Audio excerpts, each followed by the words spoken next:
Chapter 11, Choosing a Path Part 1. After their near-death adventure, the baby and the goat immediately fell asleep. William only woke up when Anna bathed him while he was asleep. What's wrong, little baby? Anna pinched the baby's disgruntled chubby cheeks. Did I interrupt your sleep? Yes. Ave, what a cute little boy you are, Anna cooed as she scrubbed William's body with a soap. Don't worry, you can go back to sleep after I bathe you. Anna playfully tickled the baby's armpits. To her surprise, the baby actually giggled, which made her continue her teasing. CHCK4US on no/V/L/bin. C0M. Ella woke up due to William's giggling. However, seeing that Anna was taking care of him, the goat closed her eyes to sleep. Although William had healed her injuries, she was still exhausted after that skirmish with the goblins. After William finished bathing, Anna wrapped him in a clean cloth. She then placed him beside Ella so that he could drink her milk. The baby had long gotten used to his routine and immediately helped himself to his mama Ella's milk. Daily quest, drink milk, has been completed. Rewards, 6 EXP points. Current EXP, 365/1366. Shepherd LVL1. Job EXP, 86/200.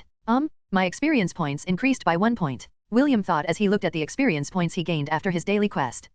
This might be the effect of Gavin's blessing. If I remember correctly, he said that after gaining a job class, I will get a 20% increase in experience points. The little baby was quite happy with the gains he received from his first encounter with the goblins. However, he was still a bit scared at the thought of fighting goblins to gain more experience points. He came from a peaceful world. Although he had read many fantasy novels, experiencing it firsthand was different from reading a story. The ring that was hanging on his necklace had the ability to bring them to a dungeon. According to his appraisal, it was the Ring of Conquest. The description of the artifact stated that it allowed the user to go to a dungeon that had been recorded inside the ring. The name of the dungeon where they encountered the goblins was known as the Goblin Crypt. It had 20 floors and was considered as a grade D dungeon. Just as the name suggests, the dungeon's inhabitants were mainly goblins. William shuddered when he remembered the gruesome creatures that had almost sent him back into the cycle of reincarnation. Let's see my skills first. Maybe I got something useful. William decided not to worry about the goblins for the time being. I gained 1 level in my job class. William was quite happy with this development and immediately opened the skill tree on his shepherd job class. There were 4 skills that were available. The first one was called Staff Mastery. Staff Mastery. Passive. Increases damage of any staff-related weapons by 10%. This skill is actually not bad, William mused as he looked at the 3 available job points in his status screen. Let's read the other skills first before I make the final decision. Wolf in sheep's clothing. Passive. Increases all stats of the herd by 1. This is a very good skill. William looked at the skill description with sparkling eyes. This would definitely help his mama Ella increase her battle prowess. Magnum Burst. 5 mana points. Deals AoE damage up to 3 square meters around the caster. Damage dealt is equivalent to Strength x2. Knockback effect. Parry. Passive. Increased chances of parrying attack by 5%. Requirement. Only works for staff and pole type weapons. 1 active and 3 passive skills, William thought. Getting the Magnum Burst is ideal because it gives me an offensive skill. As for the others, they are more of a support type skill. After careful consideration, William decided to pick Magnum Burst and Wolf in sheep's clothing from the list. He placed 1 skill point on the offensive skill and 2 skill points in the supportive skill. William knew that if he would challenge the dungeon again, he would be relying on his mama Ella's help most of the time. Strengthening the support skill to help mama Ella would ensure his safety. As for the offensive skill, it would be his last resort when things got out of hand. I need to add points to my strength when I level up. Now time to check mama Ella's status window. Race, Angarian goat. Hit points, 100/100. Mana, 20/20. Strength, 2. Agility, 3. Vitality, 4. Intelligence, 2. Dexterity, 2. Available stat points, 2. Available skill points, 2. Current EXP, 80/200. William noticed that his mama Ella's current EXP was the same as his. Without pondering for long, the baby immediately placed 2 stat points on Ella's agility. He deemed that the faster his mama Ella moved, the greater her chance for dodging the enemy's attack. He didn't want to see her dying in front of him. William would definitely do everything in his power to make sure that his mama Ella would grow strong. After placing the stat points, he immediately checked the goat's skill tree to see if there were any decent skills available. William didn't know how beasts go stronger in this world. He didn't even know if they could evolve like the ones he saw on T.V when he was still back on Earth. However, when he opened Ella's skill tree, he found out that there were 2 paths that he could choose from. The first path was the strength path. If William were to choose this path, Ella would become a creature that would heavily rely on physical strength. The other was called the spirit path. This allowed creatures to form a magic core inside their body. The magic core's function was to help the creature harness the magic power in its environment. Based on William's experience, creating a hybrid would not necessarily make Ella stronger. It might even greatly weaken her in the long run. Let's go with the strength path for now, William decided. Let's just use the might over magic strategy in the early game. We can choose the spirit path when we reach the end game. Chapter 12, Choosing a Path Part 2. Steel Armament, Quick Attack, and Horn Assault. William mused while looking at the 3 options. Steel Armament. 5 mana points. Make the creature's horn and hooves as hard as steel. This skill cannot be upgraded.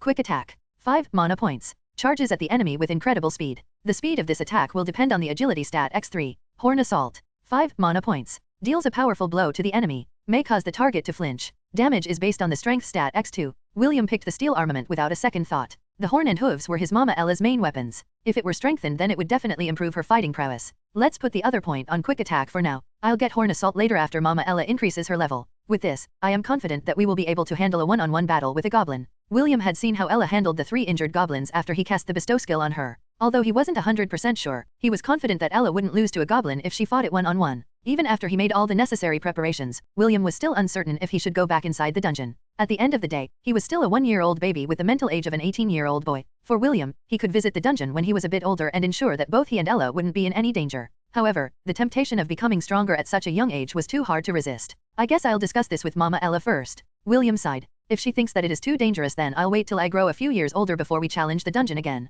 As if waiting for that exact moment, the sleeping goat finally woke up and licked William's face. Aya. Good morning Mama. Me. Aya. Mama, there's something important that I would like to talk about. Me. Aya. It's about this. While the baby and the goat were having a heart-to-heart talk, Mordred had already left the house to handle the things within their estate. Anna, on the other hand, was cooking their lunch, while the maids did the other chores inside the house. Home sweet home, a booming voice sounded from outside the house. Master, you are finally back. A maid bowed as he greeted the man who swaggered into the house with a big smile on his face. The man had gray hair and above average looks that would make any teenage girl on earth call him sugar daddy. His flawless smile made the maid blush as he nodded to her with a smile. I heard that my grandson is here, the old man said. Where is he? Master, if you are talking about young Lord Matthew, he is currently in the study with his teacher. Should I call for him? I'm not talking about Matthew. I'm talking about my other grandson. The maid nodded in understanding. Little William is currently inside Lady Anna's and Sir Mordred's bedroom. All right. Return to your duties. The man waved his hand and headed straight to the second floor where the resting quarters were located. Aya.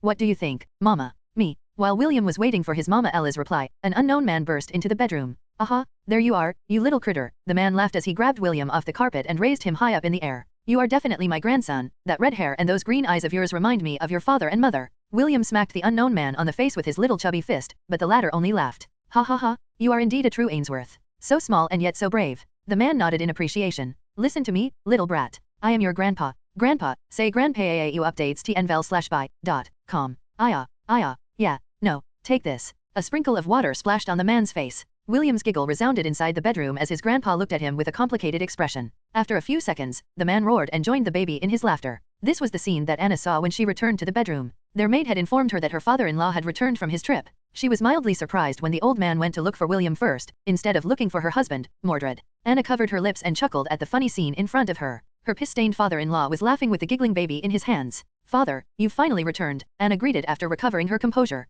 Anna, I'm back. James, Mordred's and Morgan's father, replied with a smile. This brat sure is feisty. William is normally a well-behaved child. Anna grinned. This is the first time I'm seeing his mischievous side. Well, boys tend to be mischievous, James agreed. Also, Ella, stop poking me with your horns. Hey, I said stop. Ella was stomping her foot on the floor while poking James with her horns. She was very upset about how James was treating her baby. If not for the fact that the one who raised her was this man, she would have already impaled him with her horns using her full strength. Ella has been taking care of William ever since he arrived, Anna explained. I think she treats him as her own child. Father, please return William to Ella or else she might really have a go with you. Me. Oh, you. I just left for a year and you've already forgotten how I raised you. What an ungrateful goat you are. James snorted, but a smile hung on his lips. Fine, I'll take a bath first. You look after this brat for me. James handed William to Anna and left the room while humming a tune. Clearly, he was in a good mood. Bad baby. Anna lightly pinched William's chubby cheeks. That is your grandpa. Don't pee on him, okay? I'll think about it. Although this was the first time that William had met his grandpa, James, he found the old man to his liking. Of course, James didn't look old. In fact, he only looked like a middle-aged man that was still in his prime. William was looking forward to knowing more about his family in this life and prayed that he would be able to get along with all of them. Chapter 13, Cooked Rice. So, what do you think, William? James asked. The first thing I did after seeing you was to write a letter to my old pal and ask him to make his granddaughter your fiancée. Fiancée. The old man grinned as he rubbed William's chubby cheeks. She's a year older than you, James explained. Although I haven't seen her, the old bastard always bragged about his cute granddaughter. Since that is the case, making her your fiancée is definitely a good thing. She's also the daughter of a duke. It's a good opportunity for our family to climb the ranks of nobility. I didn't know my grandpa was a gold digger. The baby's expression clouded over. The old man noticed the baby's disgruntled expression and decided to coax it. What's wrong with having a beautiful girl as your fiancée? What? You're not satisfied? Don't worry, when you grow up, I'll make sure that you eat the cooked rice as soon as possible. They can't break off the engagement once a little William is inside her tummy. Bastard. William wanted to slap his grandpa for even thinking of committing a crime. Although he was not reluctant to the idea of having a fiancée, arranged marriages didn't usually end well. Most of the time, it was just a tool for political gains to the nobles. James wandered around the estate carrying William. Ella walked alongside the old bastard and kept a watchful eye on the little baby. An hour later, James climbed a hill overlooking the town of Lant. William, our family had lived here for generations, James said. The life here is simple and crude, but it is very peaceful. Far away from the despicable games of the nobility, yet not important enough for the king's watchful eyes. This was the first time that William had seen his grandpa act this seriously. For a brief moment he had forgotten that the old fool wanted him to tumble on the bed with his fiancée and give him a great-grandchild. Our bloodline is very scant. Aside from me, my 2 sons, Matthew and you, there are no more Ainsworth in this land. We are the last of a dying breed. We don't have any living relatives. William frowned. How come? James sighed as he looked at the distance. William could see sadness and unwillingness in his grandpa's expression. Although he wanted to know why their bloodline only had a few family members, he knew that now was not the right time. A few hours passed and the family had a dinner celebration to commemorate James' safe return from his trip. Matthew, the eldest son of his Uncle Mordred and Aunt Anna, sat beside James. William, on the other hand, was lying beside Ella and drinking her milk. His eyes were locked on the family dinner in front of him. He had never experienced this when he was still on Earth because he was an orphan. However, right now, he was wrapped in a sense of belonging. This was his family, and the soul inside the baby felt grateful for being given the opportunity to be born into this warm and caring family. Back then, if I had entered the silver portal, would I have been born into a family that is better than this? William thought. During his 1-year stay at the Ainsworth residence, he found out that his real mother was in the elven continent of Silvermoon. William had no recollection of what his mother looked like. All he knew was that they were forced to separate due to his mother's circumstance. It's fine, William muttered inside his heart. I'll look for my mother when I grow older. There's no need to rush. William had already known that his father had died. He didn't know how he died, because no one in the family discussed it. Like the issue with his mother, he decided to find out more when he had reached a suitable age. After dinner, William was carried to the couple's bedroom. Ella stayed with him as usual. Aya, Mama, do you want to return to the dungeon? Me, Aya, are you not scared? Me, Aya, you want to become stronger. The Angarian goat licked the baby's cheeks in reply. Uptodate DFRM no/V/E/LB, I, N.C.O/M. Aya, okay, but we will return immediately if things get dangerous, okay, me. A few hours passed and the couple was finally in deep sleep. William held the ring that was hanging on his necklace with both hands and activated it. A second later, he found himself at the familiar cavern. Ella stood beside him and was on full alert. Aya, bestow. Ella's body glowed and she grew half a meter taller. Her stats had been raised by 10. However, that didn't end there. William's passive skills Way of the Shepherd and Wolf in Sheep's Clothing boosted the stats with 3 additional stat points. While William didn't know if the current Ella was strong or not, he was sure that she could handle a one-on-one battle with a goblin. Name, Ella. Race, Angarian goat. Hit points, 425/425. Mana, 150/150.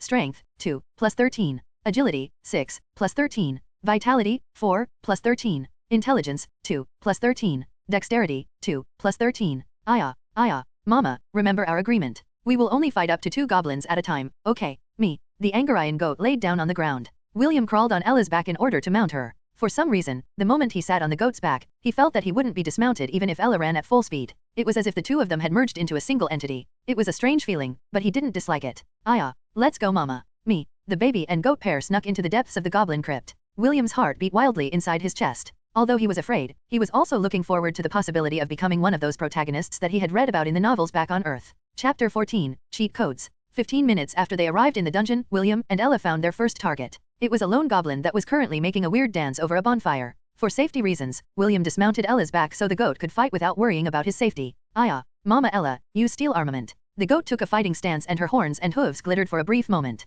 The steel armament skill had a duration of an hour. It was a very useful skill that ensured that Ella's primary weapons would be as hard as steel. Aya, use quick attack. Me. William watched as Ella's image blurred from where she stood. The next second, the goblin that was dancing on the bonfire leaked out a shriek, as its body flew a few meters away due to the impact. Ella immediately used its hooves to stomp at the goblin's face repeatedly. William half covered his eyes at the brutal scene in front of him. He only stopped covering his eyes when he heard the ringing sound of a notification. Gained EXP points, 60. Current EXP, 424/1366. Job EXP, Shepherd level 1 140/200. Ella returned triumphantly by his side. The goat licked the baby's cheeks to assure him that she was all right. Aya, good job Mama. Me. After taking care of 2 more goblins, Ella gained another level. Since Ella and William's skill level is the same, both of them gained a level together. Current EXP, 544/1366. Shepherd LVL2. Job EXP, 60/461. William went to Ella's stat page and unlocked the skill Horn Assault. Since there was an extra skill point, he decided to place it on Horn Assault as well.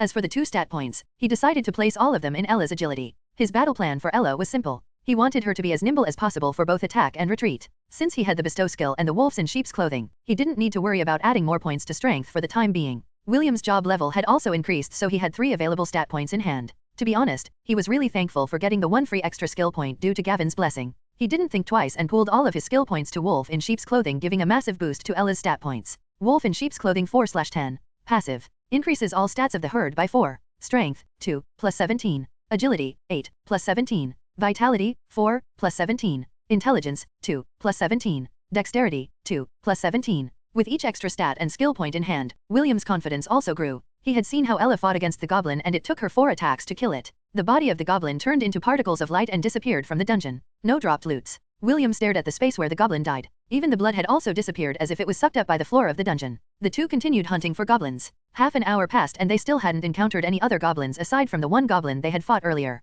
I wish this dungeon had a map, William thought. It's hard to explore blindly. The moment William thought of a map, a floor layout appeared in front of him. 70% of the map was still shrouded in darkness. Only the places they had explored earlier were visible. Huh? The saying "ask and you shall receive" is true. William exclaimed as he looked at the map in front of him. Are there other features that I can use aside from the navigation system? Can I use cheat codes? Greed is good 999999. William looked around waiting expectantly for gold coins to appear in front of him. However, nothing happened. The baby curled his lip in disdain. William had the never surrender expression on his face as he shouted the cheat codes in the games he had played back on Earth. Debug mode 1. Up, down, left, right, A, B, select, start, tulip, turtle, off-road, rosebud, EU updates tnvel/by.com, power overwhelming, who's your daddy? William panted for breath as he finished shouting the cheat codes he was familiar with. A few minutes passed as an awkward silence enveloped the baby and the goat. So this game needs to be cleared first before I can play the NG+ version? Fine. Challenge accepted. William thought as she gestured for his mama Ella to allow him to mount her back. With the map hovering in front of him, William navigated the cave with ease. He accidentally found a stairway that was headed downwards as he was clearing the undiscovered places in his map. Frankly, he was half tempted to proceed to the next floor, but William was a completionist by heart. After a brief struggle, he decided to fully map the first floor before he proceeded to the second floor of the goblin crypt. After an hour of walking around, they were finally able to clear 70% of the map. It was also at that moment when William saw 2 red dots in the space in front of them. Finally, William thought, time for round 2. Mama, use quick attack. Me. Sorry, Mama, I got carried away. Ella laid down on the ground so that William could dismount. William crawled to the corner to hide. Ella immediately charged at the 2 goblins to engage them in battle. The baby was so focused on the scene in front of him that he didn't notice the red dot on the map that was slowly creeping up behind him. Chapter 15, Finding a Suitable Target. While William was watching the Angarian goat battle the 2 goblins, the wooden staff suddenly appeared in front of him, blocking the view of the battle. What's wrong with this staff? William thought. As if on cue, the staff tapped the map on his screen which showed the red dot that was sneaking up behind him. William's body stiffened when he saw that the red dot was almost at his location. Out of panic, he grabbed the wooden staff with both hands. He then slowly turned his head to look behind him. Standing 4 meters away from him, a goblin holding 2 wooden clubs in its hands growled in anger. Mama. Just as the goblin was about to attack William, a white blur went past him and knocked the goblin flying in the opposite direction. Ella stood in front of William with the intent to protect him. The goblin who was knocked away slowly stood up because Ella's attack wasn't strong enough to kill it. The other 2 goblins that the goat had engaged earlier were mostly unharmed and were also headed in their direction. Mama, let's retreat. The Angarian goat unceremoniously bit the baby's clothes and ran away. While being carried to safety, William realized that he had been overconfident with his ability. He thought that with Ella's new gained abilities, and his map, he would be invincible. I got too conceited, William thought. I forgot that this was a dungeon. Monsters can spawn anywhere at any time. Based on the games he had played in the past, random encounters like this were very common if you walked into a cave or in tall grasses. If not for the staff appearing to remind him that there was danger, William might have already been squashed like a pancake. When Ella finally lowered William to the ground, the baby was still deep in thought. Sorry, Mama. I will be more careful in the future. I promise. Ella nagged at William for 5 minutes before she finally relented. With this, the baby and the goat were in a dilemma. If they don't hunt for goblins, they would not be able to gain experience points. If they don't get experience points, they wouldn't be able to level up. After the incident, Ella was very reluctant to leave William's side. The baby understood his mama's worry, so he didn't say anything else. What should I do? William pondered. If only there is a place where monsters can't attack me. Wait. Is there a safe zone in this dungeon? Visit N0VL/BIN. For the best novel reading experience. William opened the map and checked the places that they had unmasked. Unfortunately, there was nothing that looked like a safe zone in the places that they had visited. Wait, there might be another way. William's eyes widened when he remembered something very important. Their current progress was similar to a game. In every game novel that he had read, there existed a mighty existence that helped protagonists make their life easier. What is that mighty existence? It's none other than the system. William immediately closed his eyes. He had a feeling that all he needed to do was call out for it and it would appear. Within the darkness, something bright glittered in the distance. The baby immediately proceeded to that place and found the thing he was looking for. Hovering above 3 altars were the gifts that were given to him by the 3 gods before he left for the Cycle of Reincarnation. A chess piece, a CPU core, and a lollipop. Although William didn't know what the chess piece and the lollipop could do, he ignored them for now and went straight to touch the CPU core. The moment his hands touched the core, a dazzling light enveloped his sight. Ding! System has been activated. Preparing soul identification. Host has been identified. Now loading. Error. Host hasn't acquired the minimum requirement to open the system. System will shut down in 3, 2, 1. The light receded and the glow of the CPU core dimmed. William looked in dismay as he used the appraisal skill to check the requirement to activate Gavin's gift to him. CPU core. Activation requirement. Job level 10. Job level 10. William tilted his head. I'm currently at job level 2. I need 8 more to open the system. The baby opened its eyes and sighed. He indeed had a system, but he was unable to open it for the time being. I need to activate the system no matter what. William thought long and hard before coming to a decision. Mama Ella, let's go back for now. Me. William activated the ring and returned to the living room. Although their adventure ended prematurely, William didn't think that he hadn't gained anything from his exploration. For one thing, he gained a level. Second, he was able to understand more about the item that Gavin had given him. What William didn't know was that the 3 items that were floating in his sea of consciousness were not actually simple items, but divinities. These divinities could also be called God's essence, and they contained power that could affect the laws of the world. Of course, these divinities had certain restrictions as well. When the sun rose, William waited for Mordred and Anna to leave the room before conducting his experiment. He sat on the floor and summoned the wooden staff. The staff hovered a meter away from him as if waiting for his orders. Magnum burst. The staff tapped the floor and a blast of air pushed Ella a few meters away from William. The carpets and the chair near him were blown away as well. William immediately opened Ella's status page to see if she was hurt, but her HP bar was still full. This meant that the skill didn't hurt her. Of course, he also thought of the possibility that the skill doesn't affect his allies. I need to find a suitable target, William thought. Mama, carry me. Me. I want to go outside. Me. The goat laid down and allowed William to mount it. Just like what happened in the dungeon, William felt that he and Ella had become one. It was a surreal feeling. He even thought that even if he swayed his body side to side, he wouldn't fall off from her back even if he wanted to. As the two left the room, they were discovered by William's grandpa, James. Oh, James looked. Where are the two of you going? Outside. Me. I don't really understand. But, make sure to not stray too far from the house, okay? Okay. Me. James watched in amusement as the goat and the baby left the house through the front door. That child reminds me of my childhood, James muttered. Just a year old and already out seeking for an adventure. Chapter 16, A Storm is Brewing. Magnum burst. A shower of leaves fell down on William's head as he tried his skill on a tree. The bark of the tree had no visible damage, but the effect of the AoE had activated. Magnum burst. 5 mana points. Deals AoE damage up to 3 square meters around the caster. Damage is dependent on the caster's strength. Knockback effect. So, this skill currently deals no damage because I don't have any strength. William frowned. But, it still has the knockback effect. William checked his stats and sighed. Strength, 0. Agility, 0, +1. Vitality, 1, +1. Intelligence, 14, +1. Dexterity, 0. Current EXP, 544/1366. Shepherd LVL2. Job EXP, 60/461. I need 822 more express before I gain another level to increase my stats, William mused. Killing 1 goblin gives me 60 points. In order to level up, I need to kill 14 goblins. Should I add my points to strength when I level up? After careful considerations, William decided that it was not a good idea. Even if he added his stats to strength, he would not be able to deal massive damage to the enemy. Adding the stat points to intelligence would be more ideal because he could act as support to his mama Ella. Magnum Burst is a good skill because it allows me to repel anyone that dares to target me. It will also give enough time for Mama Ella to come to my rescue. Although it doesn't deal damage right now, the knockback will be able to keep me safe. Mama, use horn assault. Me. Ella's horns doubled in size and glowed bloody red. The goblin was skewered and shrieked madly. Ella didn't stop after she impaled her target. Instead, she ran towards the wall of the dungeon with the intention of crushing the goblin to a pulp. Gained EXP points, 60. Current EXP, 604/1366. Shepherd LVL2. Job EXP, 120/461. Nice. William grinned when he saw the notification. Right now, he was multitasking. While checking the battle, he was also observing the map at the same time. His right hand was holding the wooden staff in preparation to protect himself if a random monster spawned beside him. He had already learned his lesson and he wouldn't allow any mistakes to happen this time. He and his mama Ella only had one life. It was best to be careful and take things slowly. Gained EXP points, 60. Gained EXP points, 60. Gained EXP points, 60. Gained EXP points, 60. After killing 13 more goblins, William finally gained a level in his stats and job level. Current EXP, 18/2010. Shepherd LVL3. Job EXP, 439/880. Although he was tempted to add the stats to strength, he knew that now was not the right time to do it.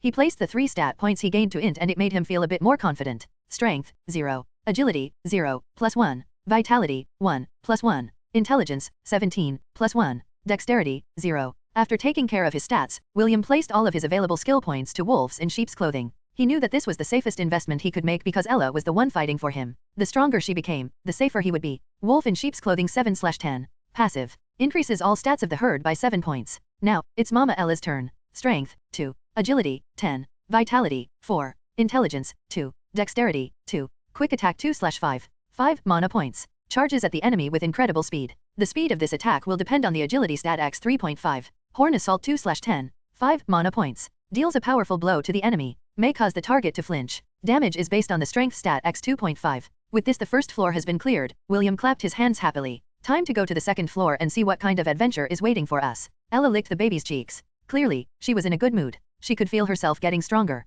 For her, it was a good thing. Her only concern was William's safety. As if reading her thoughts, William reached out to hug her neck. Don't worry, Mama. I'll keep myself safe. Me. Let's go to the second floor. Me. William sat on Ella's back with a smile on his face. The Angarian goat walked steadily as it descended, carrying her baby, to the second floor of the goblin crypt. 9 years passed swiftly, like the grains of sand inside an hourglass. For William, those 9 years were filled with close calls as he and Ella walked the thin line between life and death. Of course, he could choose not to use the Ring of Conquest and live a peaceful and stable lifestyle. However, he didn't choose that route. He didn't want to waste his youth doing nothing but eating and sleeping. Follow Uist stories at nvl/by/n.com. His mentality in regards to his second life was largely due to the influence of the novels that he had read when he was still back on Earth. William knew that if he didn't grasp the opportunity to become stronger while he was young, he would regret it for the rest of his life. In a valley located near the outskirts of Lant, hundreds of Angarian goats and sheep were currently grazing in peace. Not far from them, a 10-year-old boy sat on top of a tree branch. He was keeping a lookout for any potential threats to the safety of his herd. The wind rustled his short red hair as he watched his herd with a smile. Among the hundreds of Angarian goats, his herd only consists of 50 individuals. The rest were managed by 5 other shepherds, and apprentice shepherds like him, who lived in the town of Lant. Will. A boy in his early teens ran towards the tree where William was taking a rest. Your grandfather is looking for you, Gramps. William glanced at his friend, Theo, who was also the son of the most senior shepherd in Lant. Do you know why he is looking for me? William asked. No, Theo answered. But, he doesn't look good. He seems to be very angry. William frowned. His grandfather was a very happy-go-lucky person. Very few things could make him angry. Theo had no reason to lie to him, so something must have happened to the old man while he was away from the estate. All right. William nodded his head. Can you keep watch over my herd while I'm away? If I'm not back before my shift ends, bring them back to our family pen. But, I was supposed to play with the others this afternoon. I'll give you a slice of apple pie. 2 slices. Deal. William grinned. He then shouted at the herd who was grazing at the pasture. Mama, let's go home. Gramps is calling for us. Me. An Angarian goat who was 1.5 meters tall broke out from the herd and ran towards William. The boy jumped off the branch and landed nimbly on the back of his mama Ella. The two traveled back to their residence in haste. What William didn't know was that there was a storm brewing within the Ainsworth residence and it was all because of him. Chapter 17, Guests from Afar Part 1. As William and Ella neared their estate, they noticed a luxurious carriage in the distance. He had never seen a carriage like this in Lant, so he assumed that they were having guests from outside their border. Right beside the carriage was a 6-meter-tall creature. This beast had the head and wings of an eagle, and the body of a lion. It was very easy for William to identify this creature that came from myths and legends. A griffin, William muttered as Ella stopped in front of the beast to give it a better look. The Angarian goat raised her head and stared at the griffin. The griffin stared back. William could see the disdain in its proud and sharp eyes. It was as if the two of them were just mere insects passing through and not worthy of its attention. Let's go, Mama, William said as he caressed Ella's neck. It's just an overgrown burb. Me. It's not a bird, Mama, it's a burb. Me. A burb is what you call a bird that is having an identity crisis. The goat looked at the griffin one more time before nodding her head. She agreed with William that this creature was not a bird, but a burb. Since it was a burb, she didn't have to bother with trying to figure out why it had legs instead of talons. Clearly, this bird was having an identity crisis. Read the latest stories and novelbin.com. The goat looked at the griffin with pity before walking towards their house. Me. I agree, Mama. This burb is truly pitiful. The griffin was a very intelligent creature. Naturally, it understood William and Ella's conversation and it made it very angry. If not for the fact that it was tied to the carriage, it would have already trampled the two insects who dared to look at it with pitiful eyes. With a belly filled with anger, the griffin gave a deafening shriek, but William and Ella didn't even bother to give it a second glance. They were more curious about who their guest was. Since they rode such an amazing carriage pulled by a griffin, their identity would surely be not ordinary. Grandpa, I'm back. William shouted as he opened the door. Me. Ella also announced her arrival, which made those who were currently sitting at the living room look at them in surprise. There were 3 people who were seated at the couch, and 4 were standing behind them. The 3 were wearing elegant clothes, while the 4 men behind them were wearing light armors. James, Mordred, and Anna sat across from these guests. William noticed that his grandfather's expression was indeed not very good. He could feel the barely restrained anger that was threatening to explode at any moment. William, please, take a seat, Anna said with a smile. These guests came from the Duchy of Griffith. Anna's tone was polite, but William couldn't feel any semblance of respect in her voice. It was as if his aunt didn't treat these people as guests, but pests who came into their territory. Mordred cleared his throat and introduced the guests one by one. This lady is the Duchess of Griffith, Lady Agatha, Mordred said with a smile. And this lovely young girl here is her daughter, Lady Rebecca. He then shifted his gaze at the beautiful woman who was wearing an elegant light blue robe. Her cold features and chilling gaze would make anyone lower their heads in submission. This lady is one of the elders of the Misty sect, Lady Eleanor. Mordred grinned. They came from far away just to see you, William. Oh. William raised an eyebrow and appraised the guests one by one. The Duchess of Griffith had long light brown hair and green eyes. She could be considered a beauty, but the obvious displeasure on her face made William think of an old witch who was out to give little kids poisoned apples. Her daughter, Rebecca, on the other hand, made William's eye soften. Although he wasn't completely sure, he guessed that her age was almost the same as his.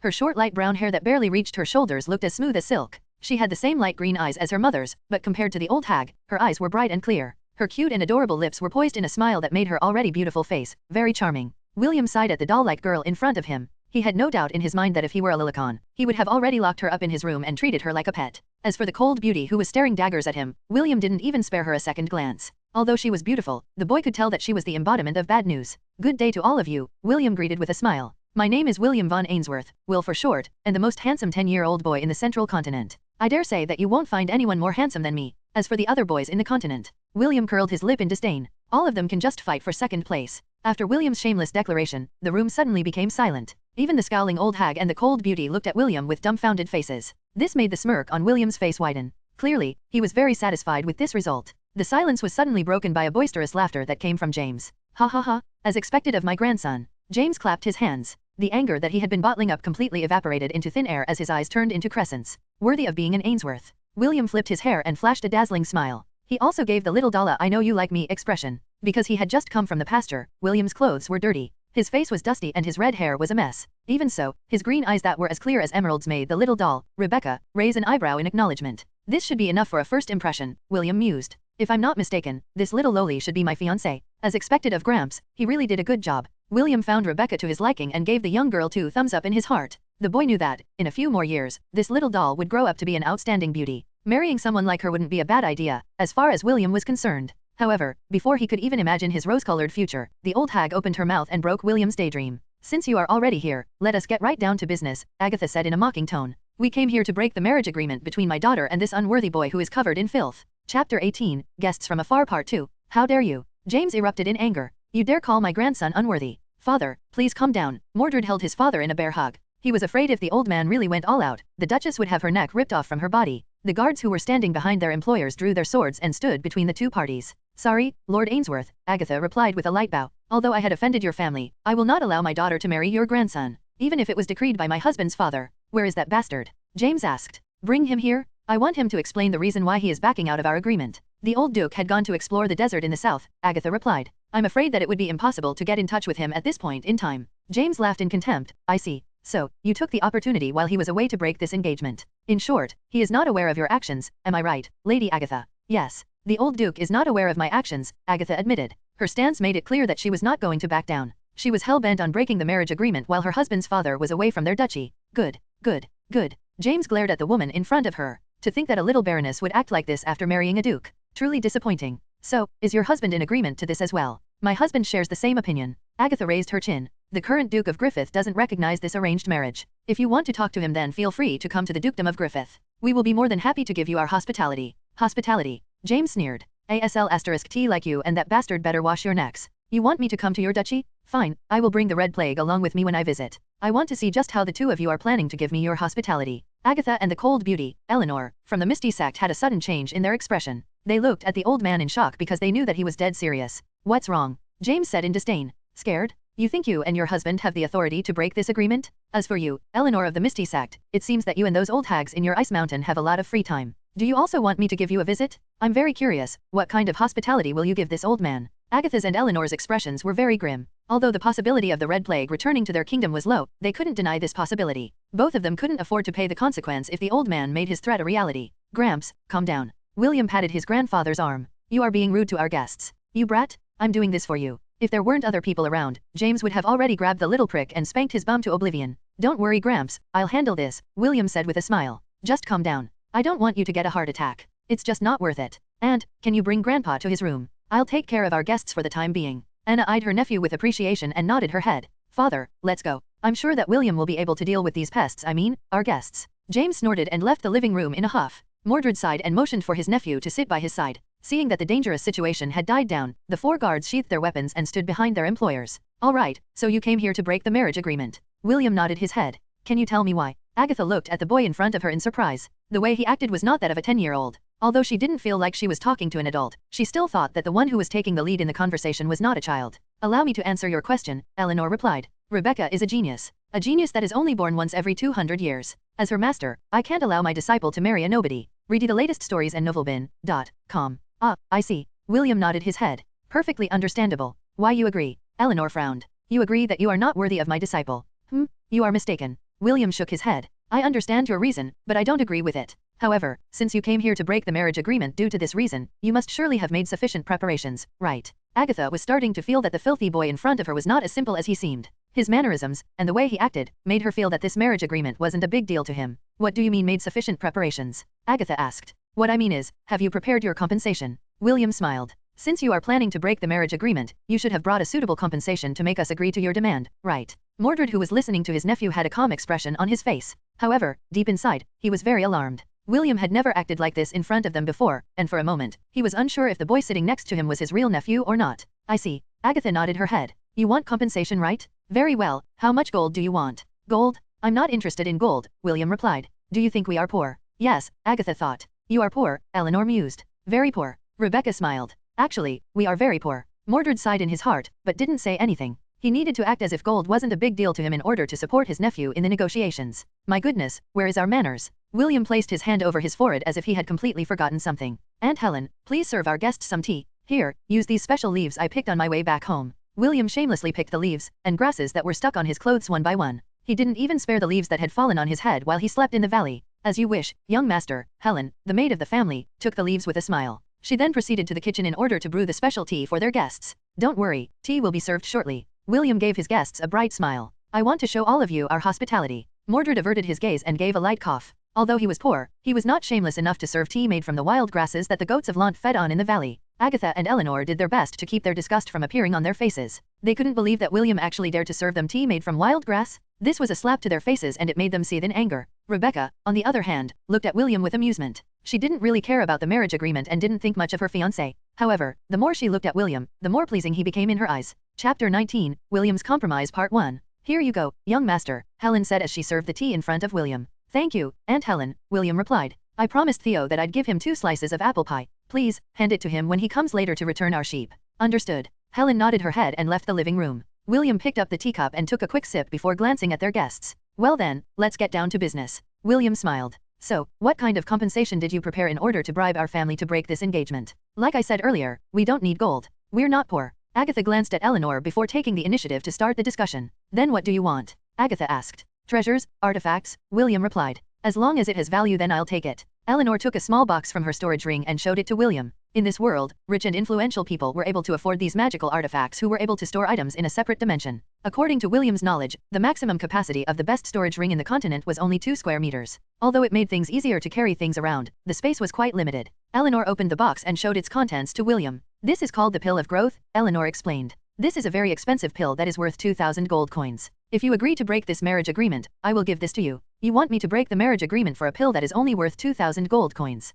William asked in a mocking tone. He then glanced at Rebecca and grinned. In your master's eyes, you are only worth 2,000 gold coins. Rebecca frowned, but didn't say anything. Seeing her reaction, Eleanor's face sank. Although the young genius had accepted her to be her master, the two of them hadn't started their apprenticeship. She was planning to take Rebecca to the Misty sect to start her training, but postponed it when she discovered that she was engaged to a country bumpkin. As an elder of the prestigious sect, she wouldn't allow her disciple to have any kind attachment to a nobody. Visit N0VL/BIN. For the best novel reading experience. Agatha and her husband shared her opinion. This was also why they took advantage of the old duke's absence. Both of them wanted to break the engagement that was made when Rebecca was only 2 years old. Of course this is not the only thing that I am willing to give you, Eleanor said through gritted teeth. This is only one of the things that you will obtain if you agree to break the marriage agreement between the two families. Can I see that pill? William asked. Okay. Eleanor passed the box over so that William could take a closer look. The elder of the Misty sect was confident that the boy was ignorant of such a treasure. What she didn't know was that William had the almighty appraisal skill at his beck and call. Pill of Growth. When consumed, this pill will permanently increase all stats by 1.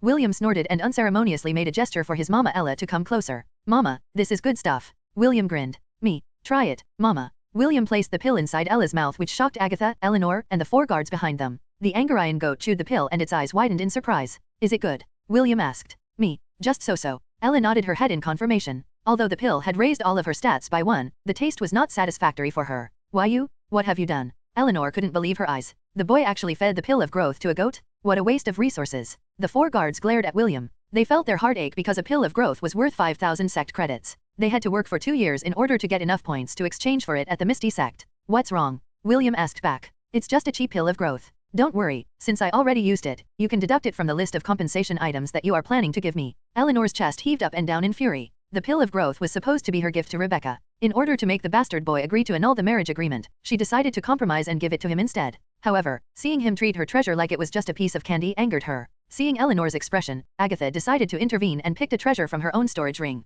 Here, this is a magic staff, Agatha explained. Although you don't have an ounce of magical power, you can pass it to other people who are more talented than you. William ignored the ridicule in Agatha's words and took the magic staff from her hand. Bronze Staff of Learning. A staff suitable for apprentice magicians. Increases intelligence by 3. William frowned and returned the staff to Agatha. Sorry, I'm not interested in a cheap magic staff. Do you have something better? See cheap? This staff is worth 1,000 gold coins. Agatha almost whacked the boy's head using the staff in her hands. She couldn't believe that a mere shepherd dares to call it cheap. I'm not interested in low-quality items. William shrugged. Oh, they said that you are a genius. Are you a magician? Yes, Rebecca replied. Do you have a magic staff? I do. Show it to me. Rebecca pondered for a bit before reluctantly summoning her magic staff. Unlike the bronze staff of learning, the staff in Rebecca's hand had a dark blue color. You could even call it a spear, but instead of a sharp blade, a big purple crystal in the shape of a rose adorned its tip. William's eyes sparkled because he could tell that the staff was way better compared to the bronze staff that he had appraised earlier. Can I touch it? Don't worry, I won't break it. William patted his chest. I just want to take a closer look at it. Very well, but you can only hold it for half a minute, Rebecca stated. This staff is worth 20,000 gold coins. 20,000 gold coins? It's that expensive. William held the staff in his hands to have it appraised. However, before he could even use the appraisal skill, a series of text appeared in front of him. Ding. Would you like to acquire the Ice Mage job class? Yes/no. Chapter 20, William's Compromise Part 2. William froze when he read the notification. It took him a few seconds to regain his composure and immediately chose yes as his answer. Time's up, Rebecca announced as she snatched the magic staff from William's hands. Your half a minute has passed. William was still in a daze. He hadn't heard Rebecca's words because he was busy inspecting the new job class that he had acquired. Congratulations! Host has acquired the Ice Mage job class. Ice Mage job class has been automatically added to the subclass category. Ice Mage, a magician that specializes in ice magic. Increase resistance against cold. Host has learned skill, Ice Bullet. FCK, I got a new job class just by holding a staff. William's heart was thumping wildly inside his chest. He had often wondered how he could acquire a subclass. Never in his wildest dreams did he think that acquiring a new job class was this easy. William's shocked expression made Agatha and Eleanor look at him in contempt. The 2 older women thought that the boy had been shocked due to how expensive the magic staff was. How ignorant, Agatha thought. Country bumpkin, Eleanor mused. Mordred, who was seated by William's side, frowned. He could see William's hands trembling and wondered if he should step in to save his nephew. Do you guys have other expensive items? William stuttered. It's the first time I held something so amazing in my life. If you are able to show me at least 5 items of the same quality, I will agree to annul this arranged marriage. Only show you, Agatha asked. You're not going to take it. I won't take it, William answered while keeping his excitement at bay. I just want to hold it just like I did with that staff. If we do this, will you really agree to cancel the marriage agreement? Eleanor inquired. This was the reason for their visit. If she could make the boy write a letter to renounce the agreement, then the old duke wouldn't be able to find anything amiss. Yes, however, it should be of the same quality or higher, William answered. I will not accept cheap items. Agatha and Eleanor exchanged a glance and nodded at the same time. They retrieved the most expensive items from their storage rings and piled them in front of William. The boy looked at all the treasures in front of him and his eyes sparkled in excitement. Ding. Would you like to acquire the Fire Mage job class? Ding. Would you like to acquire the Water Mage job class? Ding. Would you like to acquire the Earth Mage job class? Ding. Would you like to acquire the Wind Mage job class? The items that Eleanor presented were all magic staffs of the different elements. Since she was a sorceress, all her treasures belonged to the magic type category. William's breathing became heavier with each item he held in his hands. His eyes also became bloodshot, which made Eleanor very happy. She thought that the boy had finally realized that he was a frog at the bottom of the well. A frog that is trying to eat a swan. Eleanor laughed inside her head. See the difference between our social standing? It's time to wake up from your daydream, you country bumpkin. After William finished inspecting the magical weapons that came from Eleanor, he shifted his attention to the weapons that came from Agatha's collection. Ding. Would you like to acquire the Swordsman job class? Ding. Ups to AT from N0/V/LB/.co/M. Would you like to acquire the Archer job class? Ding. Would you like to acquire the Spearman job class? Ding. Would you like to acquire the Monk job class? Ding. Would you like to acquire the Thief job class? William's body shuddered in ecstasy. His breathing had now become ragged, as if he was about to faint any time due to exhaustion. William, are you all right? Mordred asked. He was very worried about his nephew's current condition. I never felt better in my life, William replied hoarsely. He took a step back and almost collapsed on the couch. Fortunately, Mordred was paying close attention to him and was able to support his body on time. Are you satisfied? Agatha asked. Will you honor our agreement? Why yes, William replied. He still hadn't recovered from the euphoria that he had felt earlier. I will agree to the cancellation of this marriage agreement. We need you to write a letter, and it must have your signature as well, Eleanor interjected. It's not that we don't trust you, but this thing must be properly recorded. Understood. William nodded and asked for paper and ink. He then wrote a letter saying that he didn't agree to the arranged marriage that was made between his Gramps and Rebecca's grandfather. The reason he gave for the cancellation of the marriage agreement was due to Rebecca being not good enough for him. He stated that since he was the most handsome boy in the continent, it was only natural that he be paired up with a girl that had the beauty to topple nations. Also, he was not optimistic about Rebecca's growth in her chest area. William felt that the girl would only have a B cup when she reached adulthood. He even politely added that he could consider making Rebecca his concubine if his main wife agreed to accept her into his harem. When Agatha and Eleanor read William's letter, both of them almost spat out a mouthful of blood in anger. William had listed a series of complaints as to why Rebecca was not worthy to become his fiancée and not the other way around. Agatha even had the impulse to rip the little bastard to shreds in order to eat his flesh and drink his blood. She had never felt so angered in her life and it almost drove her crazy. Since I have written the letter then all of you should leave. William shooed the pests away. Don't tell me you plan to stay to have dinner with us? Well, I guess we can spare you some porridge since the Ainsworth family has a big heart. I don't want any rumors flying around that we didn't treat our guests properly. Agatha dragged her daughter towards the front door because she was afraid that, if she stayed a second longer, she would hack the little bastard into pieces. Eleanor also left without saying anything, because she had never experienced humiliation like this in her life. She was the elder of the Misty sect and was treated with respect wherever she went. She cursed William in her heart and even decided to take revenge in the future. Rebecca hadn't seen the contents of the letter and obediently followed her mother back to the carriage. She thought that William was an interesting boy, but not worthy enough to become her fiancé. If Rebecca only knew what the interesting boy wrote in his letter, she might have summoned her staff and used it to beat the crap out of him until he shed tears of blood. Chapter 21, Stormacaller. Will, are you sure about your decision? James asked. He returned to the living room after their guests had left their residence. Although he was still feeling angry because of the cancellation of the marriage agreement, he had a feeling that his grandson was up to something. Grandpa, do you think someone as handsome as me will have trouble finding a wife in the future? William replied with a smile.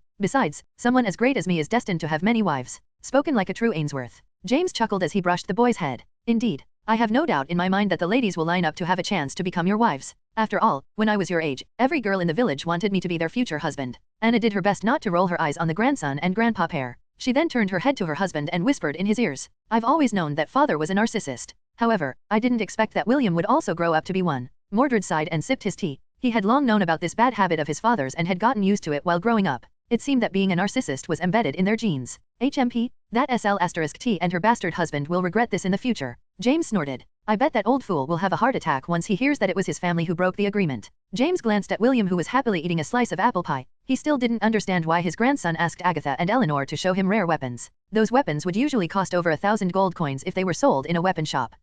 Will, what were you thinking when you asked them to show you those rare weapons? James asked. Anna and Mordred's ears perked up when they heard this question. Just like James, both of them were very curious as well. William smiled and opened his hand. A few seconds later, a small ice cube floated mere inches above his palm. Then, the ice cube disappeared and was replaced by a small flame. William's demonstration didn't end there. The fire disappeared and a small orb of water floated in its place. When the orb of water disappeared, a gentle breeze was felt inside the room. Lastly, a piece of rock hovered above William's palm and stayed there for a few seconds before vanishing without a trace. James, Mordred, and Anna gasped in shock. All of them couldn't believe what they saw. Their eyes landed on the boy who had a smug look on his face as if what he showed them was not a big deal. I have the ability to learn the powers of other professions as long as I am able to hold something that belongs to that profession, William explained. Of course, that doesn't mean that I can instantly become proficient in them. Just like any apprentice, I need to start from scratch in order to make use of these powers and make them my own. William wasn't lying. Although he had acquired several job classes, all of them were level 0. If he wanted to use them to their maximum potential, he needed to raise the corresponding job levels in order to unlock the specialized skills under his skill tree.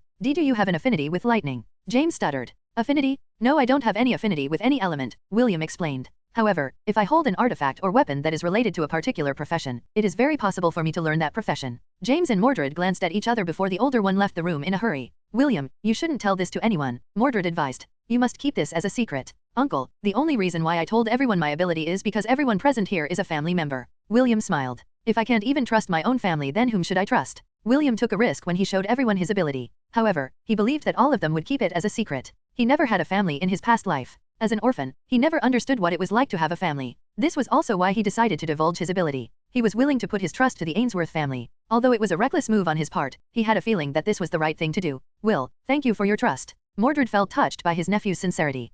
Follow EWIST stories at nvl/by/n.com. Anna felt the same as her husband and looked at William with affection. She didn't say anything because she felt that there was no need to say anything. Trust was something that couldn't be expressed by words. Feelings alone should be enough. 5 minutes later, James returned to the room carrying a wooden box. The box had a very intricate design. There were symbols written on it in a language that William couldn't decipher. It was over 2 meters long and a foot wide. William assumed that the thing that was inside the box was a weapon. Seeing that his grandson's attention was focused on the box, James slowly opened its lid. A flash or purple light appeared as soon as the box was opened, and tendrils of purple lightning writhed in the air like little snakes. This is... William's eyes sparkled as he saw the weapon inside the box. Its name is Stormacaller, James said with reverence. It is the weapon of our great ancestor, Claude von Ainsworth. Stormacaller. William looked at the spear in wonder. The spear was at least 6 feet long. The black handle was laced with a streak of gold like a lightning bolt. The blade of the spear was of a purple color, and one look was enough to tell William that this was not an ordinary weapon. Go on, James urged. Hold it. James wanted to see if William would be able to harness the spear's power. He wanted to know if the prophecy of the Ainsworth family would come to pass in his generation. William gulped as he reached out his hand to hold the handle of the spear. Tendrils of lightning crawled into his hands, but it didn't hurt him. Instead, it gave William a ticklish feeling. Ding. System has detected a weapon that can unlock a prestige class. Host hasn't met the necessary requirement to unlock this prestige class. In order to unlock this prestige class, host must first reach job level 40 in 2 job classes. Host is unable to acquire the prestige class, Disciple of Thunder. Chapter 22, The Power of the Elements. Disciple of Thunder, William muttered. A prestige class? Is it different from the other job classes? I need to reach job level 40 on 2 separate job classes to unlock this job class. At first, William was confused, but it only lasted for a brief moment. His confusion was replaced with excitement as the hands that held Stormacaller trembled in excitement. When James heard William mutter the words Disciple of Thunder, his heart skipped a beat. This was a secret that was passed down through their family lineage, and only those who held the bloodline of the Ainsworth family knew of Stormcaller's importance.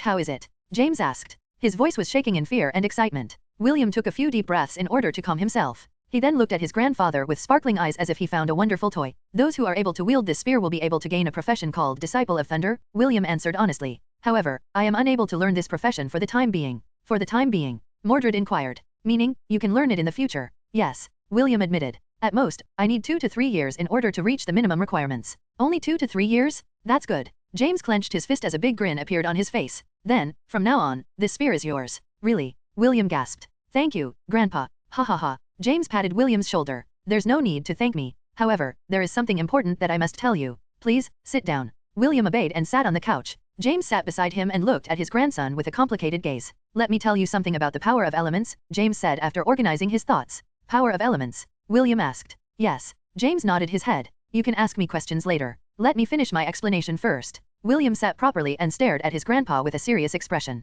Seeing his grandson's countenance, James wasn't able to nod his head in approval. He then cleared his throat to begin his explanation. Among the power of the elements, the most common one is fire, James explained. Almost all magicians are able to wield this element. Even those who didn't have an affinity to the fire element can wield it to a certain extent. Of course, there are also magicians who can only use the element that they have an affinity with.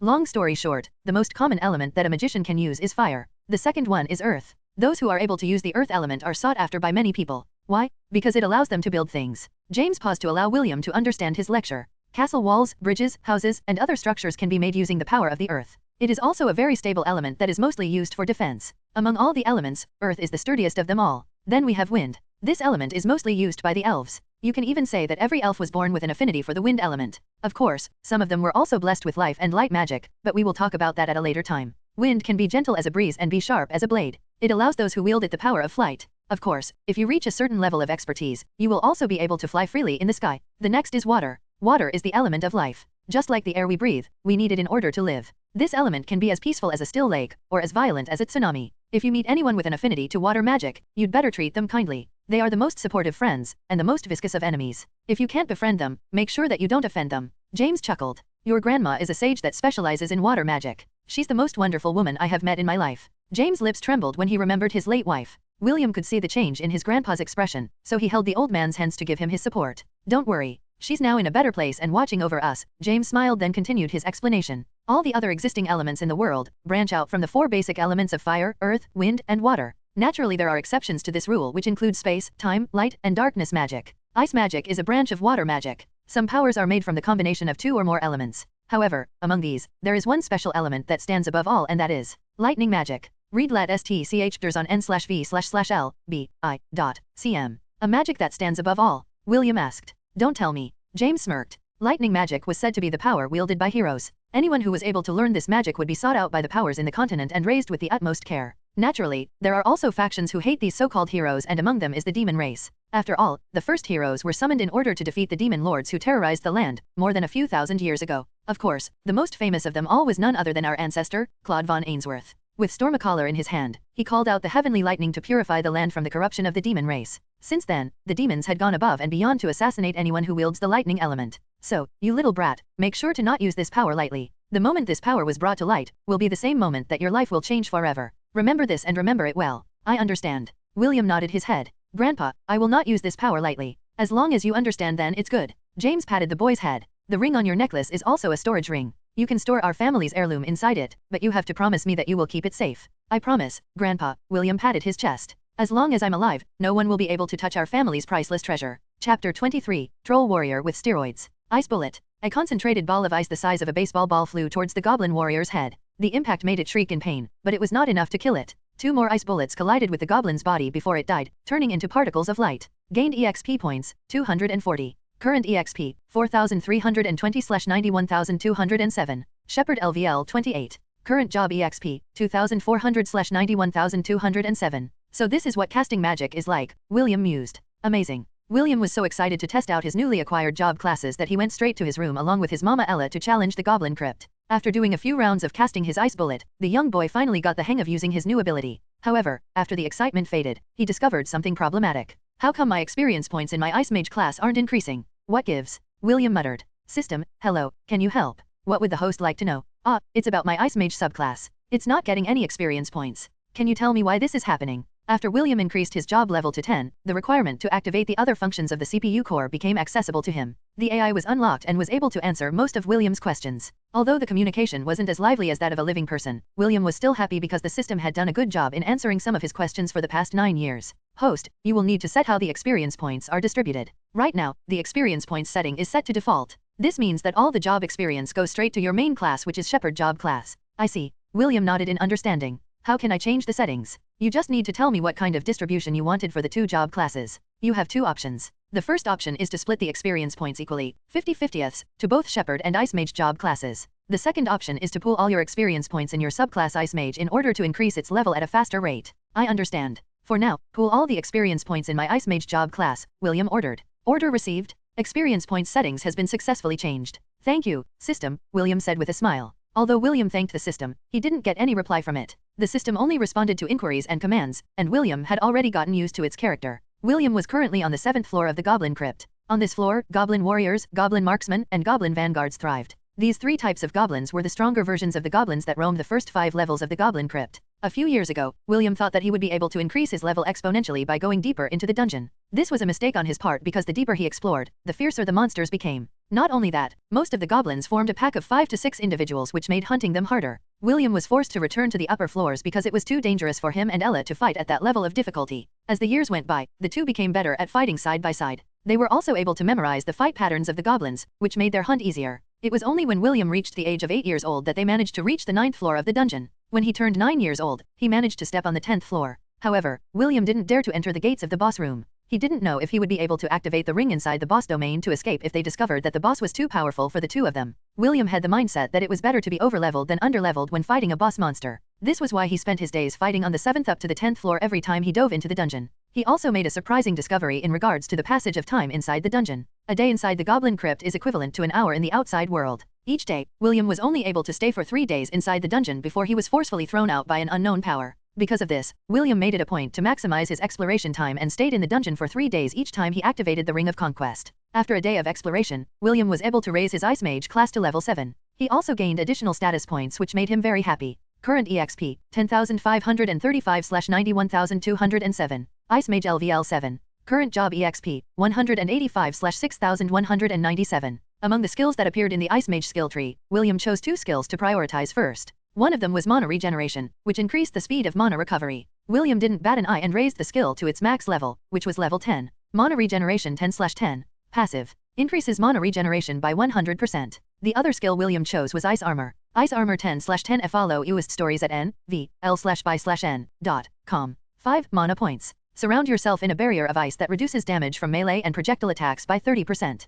Enemies within a 1 meter radius of the ice armor are applied with the chilled status. Chilled status decreases their movement and action speed by 30%. If ice armor gets in contact with enemies with the hydro status, there is a 60% chance for the inflicted part to become frozen. Increase resistance against cold by 50%. Skill duration, 30 minutes. For William, safety was his primary goal. If there is a skill that would increase his chances of survival, he would prioritize it instead of a powerful offensive skill. With the ice armor, Ella became a force to reckon with. As the years went by, Ella also grew stronger alongside her baby William. Ella had reached level 28 as an Angarian goat. As a common goat, her base stats were quite low, and was only a match for a single goblin warrior. Strength, 20. Agility, 48. Vitality, 12. Intelligence, 12. Dexterity, 7. However, her pitiful stats had received an unprecedented power-up due to William's 4 skills, namely, Bestow, Wolf in Sheep's Clothing, Leader of the Herd, and Way of the Shepherd. The Bestow skill gives Ella plus 10 to all stats. The Wolf in Sheep's Clothing gives the herd under William's control an additional plus 10 to all stats. Leader of the Herd is similar to the Bestow skill. Once William appointed someone as the leader of his herd, the target gains an additional plus 10 to all stats.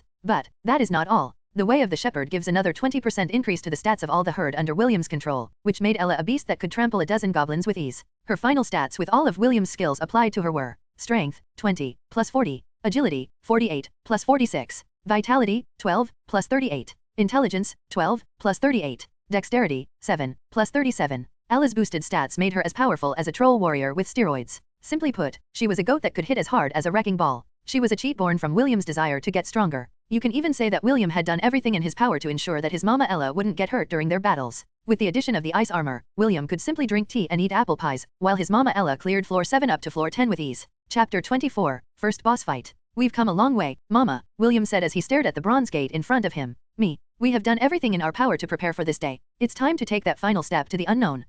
William and Ella were currently standing at the gates of the boss room located on the 10th floor. After increasing his job level to level 8, he decided that it was finally time to experience his first boss fight. After careful consideration, he chose to put his remaining skill point to the skill Ice Wall. Ice Wall 1/5. Creates a wall of ice at a target location. Ice Wall is 2 meters tall and 3 meters wide. Ice Wall has a thickness of 1 meter. Skill duration, 25 seconds. Current EXP, 4320/91207. Ice Mage LVL 7. Current job EXP, 185/6197. Yosh, let's do this. William gripped his staff tightly and used his other hand to push the bronze gate open. The first thing that William saw when he opened the gates was a spacious area. It was similar to the Colosseum in Rome, where the gladiators fought against each other. Flaming torches lined up the side of the boss room, casting an eerie glow around the battlefield. After William and Ella took a few steps inside the room, the gate shut close behind them. William had already anticipated this scenario, so he wasn't too bothered. Immediately, he buffed up his mama Ella to ensure that she would be able to handle anything that was thrown at her. Bestow, Leader of the Herd, Ice Armor, Steel Armament.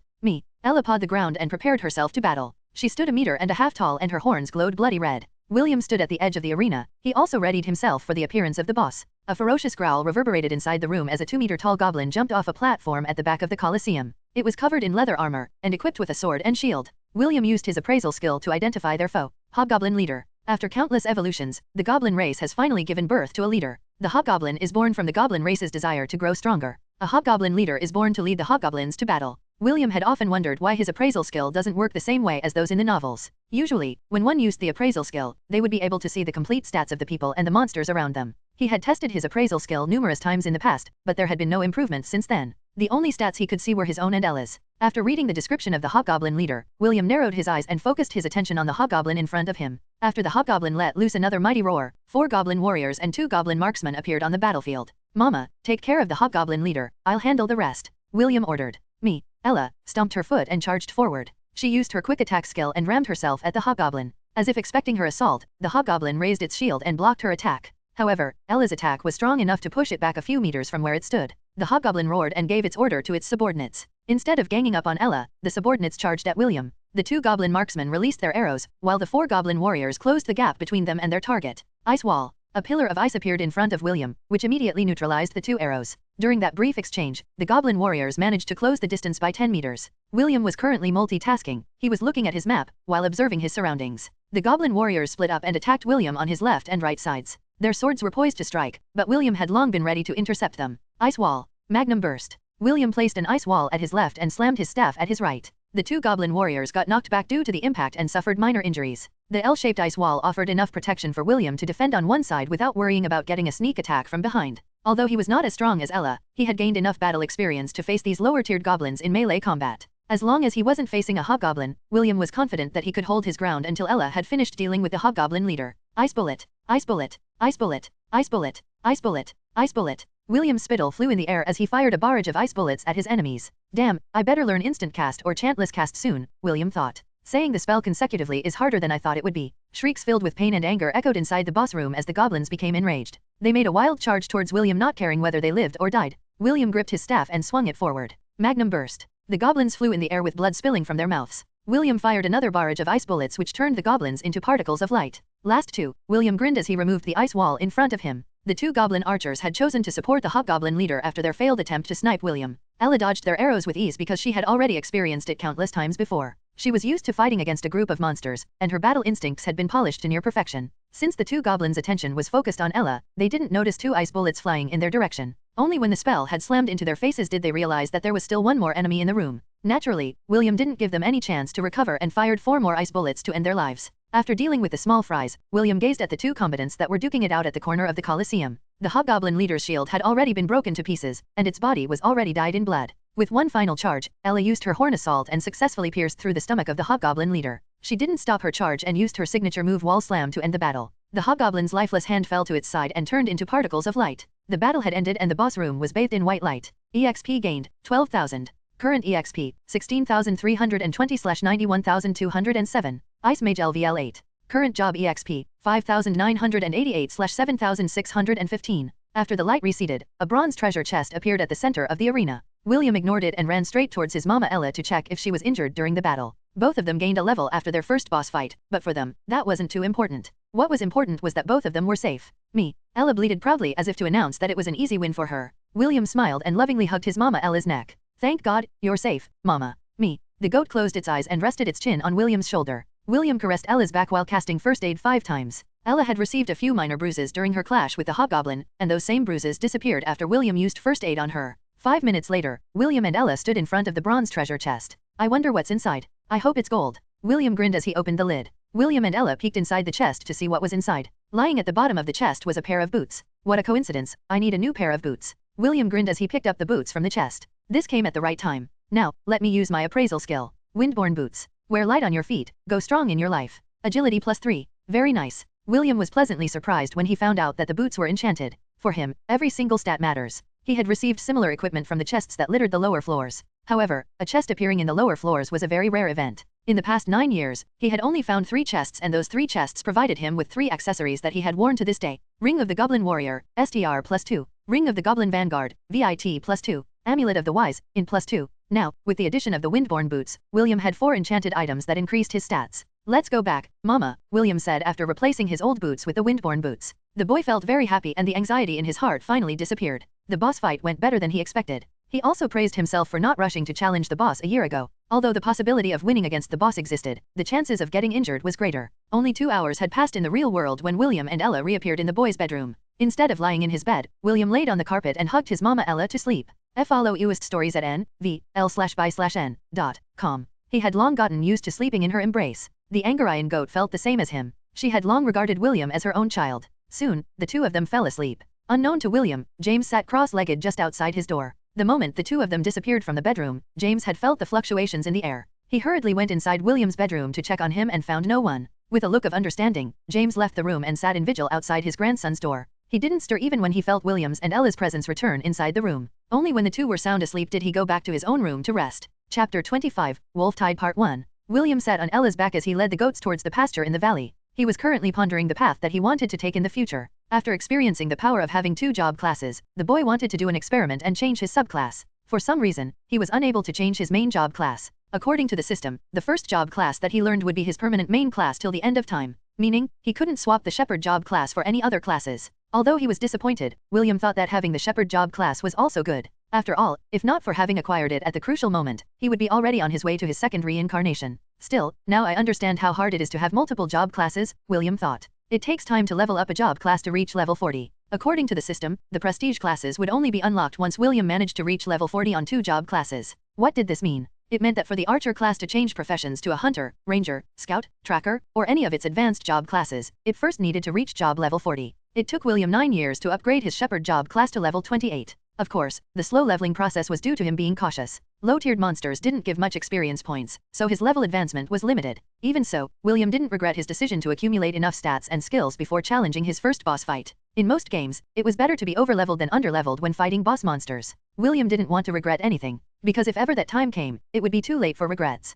Currently, his Ice Mage's job level was 8. The skills he currently had were Mana Regeneration, Ice Armor, and Ice Wall. He had just fought the Hobgoblin leader a few hours ago. The 11th floor was uncharted territory for them and William didn't know what kind of goblins he would be facing when he stepped on that floor with his mama Ella. I'll find out tonight, William muttered as he gazed at the valley in front of him. Oi, William, Theo shouted from a distance. What took you so long? I woke up a bit late, William shouted back. He then dismounted from Ella and hugged her neck. Mama, I'll leave the herd in your care. Me. Ella bleated and the rest of the goats behind her arranged themselves in 3 rows. She then led them to the area that was assigned to their herd. William walked up to where the other shepherds were resting and sat beside Theo. In the town of Lant, there were 6 senior shepherds and 5 apprentices. Theo's father, Marcus, was the most senior among the shepherds. Theo and William were both apprentices and didn't have many duties aside from tending their own goats and sheep. Since both of them were almost of the same age, the two got along really well. A screech echoed in the distance and one of the senior shepherds looked up with a smile. In the air, a hawk circled the valley as its eyes scanned its surroundings looking for any danger that could harm the herd. The hawk had a wingspan of over 3 meters. It was the animal companion of John, one of the senior shepherds of Lant.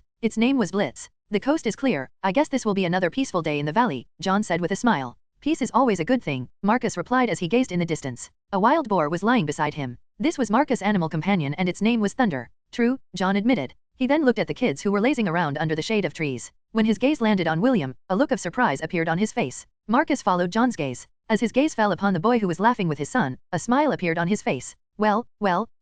Marcus raised an eyebrow. It seems that another troublemaker will be appearing after a few years. Indeed. John nodded. The Ainsworth family never fails to amaze me. I guess things are not going to be peaceful for long. Both of them exchanged a knowing glance with each other before returning to their duties. A few hours passed as the sun reached its zenith. All the shepherds gathered under the shade of the biggest tree in the valley to have their lunch. The apprentice shepherds sat together in their usual spot and shared stories of their recent adventures. Follow Uist stories at nvl/by/n.com. William listened to his friends with a smile on his face. Theo and the others were bragging about their recent shenanigans. Their stories were filled with exaggeration as if they were heroes battling against dragons in order to seize the treasures in their lairs. William was half tempted to tell them of his own adventures inside the goblin crypt. However, the boy knew that if he actually did that, no one would believe him. Suddenly, a shrill shriek broke the happy atmosphere in the valley. John, Marcus, and the other senior shepherds immediately stood up. Their expressions became very serious, which was a very rare thing to see. Blitz let out another shriek and this time, it sounded very urgent. Dire wolves? And there are hundreds of them, John reported. We need to evacuate, now. Marcus did 2 things after John reported the current situation.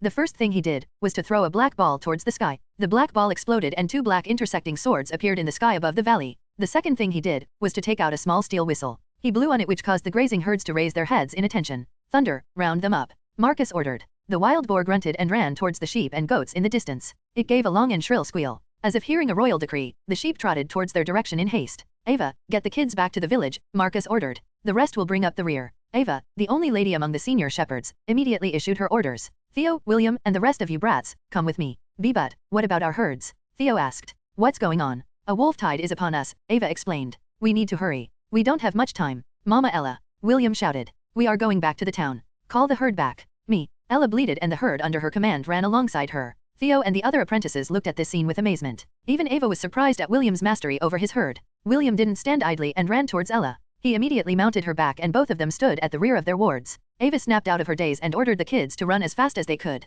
A sea of white goats and sheep started to retreat in an orderly manner. The senior shepherds had grim faces as they listened to the shrieks of the hawk that circled the sky. My God, to think that we would be in the way of a beast tide. John. There are even 2 centennial beasts and 1 millennial beast leading the wolf pack. A/N. Aside from levels, there will be instances where monsters will be labeled as centennial, millennial, and myriad beasts in the story. As the name suggests, these beasts are as strong as 100 men, 1,000 men, and 10,000 men. Don't worry, I've already sent the signal, Marcus replied. Even if the herds are lost, we must ensure that the kids return safely to the town. Everyone, none of you are allowed to kick the bucket, do I make myself clear? Old Marcus, the only one who will be kicking the bucket is you. It's been a while since something this exciting happened in Lant. Why don't we have a competition? Same old rules. Of course. You bastards better not step out of line, Marcus snapped. I know those thousands of dire wolves and their alphas doesn't mean sh*t. But, the centennial and the millennial beasts are no pushovers? You can start your rampage when the kids have safely reached Lant. Until then, all of you will hold the rear. The other senior shepherds replied grumpily. Although they were confident that they could easily handle the small fries, the centennial and millennial beasts were a pain in the butt.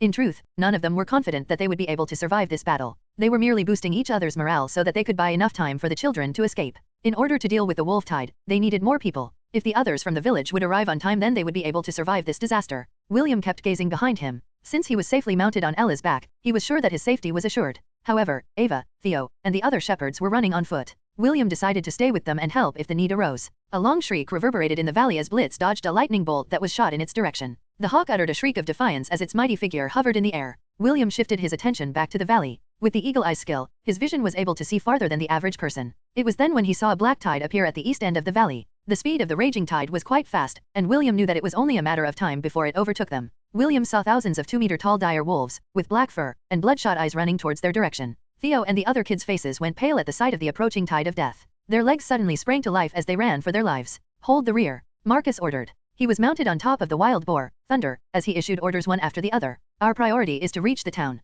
None of you bastards are allowed to die before then." John summoned a black bow from his storage ring and jumped high up to the air. The hawk grew in size until its wingspan reached 6 meters. John pulled the string and fired a barrage of arrows at the incoming wolf tide. Blood blossomed in the air as John hit his targets. It was then that another lightning bolt was shot in his direction. Blitz immediately did a nosedive in order to avoid the long-distance magic fired by the 1,000-man beast. The other senior shepherds summoned their weapons as they prepared to protect the herd. All of them were trying to buy as much time as possible until their reinforcements arrived. Chapter 26, Wolf Tide Part 2. *T. Marcus cursed out loud as more than 100 wolves streaked past him. He knew that it was impossible for 5 men to hold back the unstoppable wolf tide on their own. John was holding his ground against the 1,000-year beast and keeping all its attention on him. The rest of the senior shepherds were mauling the wolves with their weapons as corpses piled around them. Just like Marcus, they were doing their best in order to survive the onslaught. Seeing that they were losing their ground, Marcus charged towards his comrades in order to save them. Thunder snorted as its body grew in size. The wolves that stood in its way were impaled by its sharp tusks and were carried along with its charge. Standing 4 meters tall, the wild boar easily reached the other shepherds and allowed them to mount its back. It then made a hasty retreat in order to regroup with the children who were about to be overtaken by the wolf tide.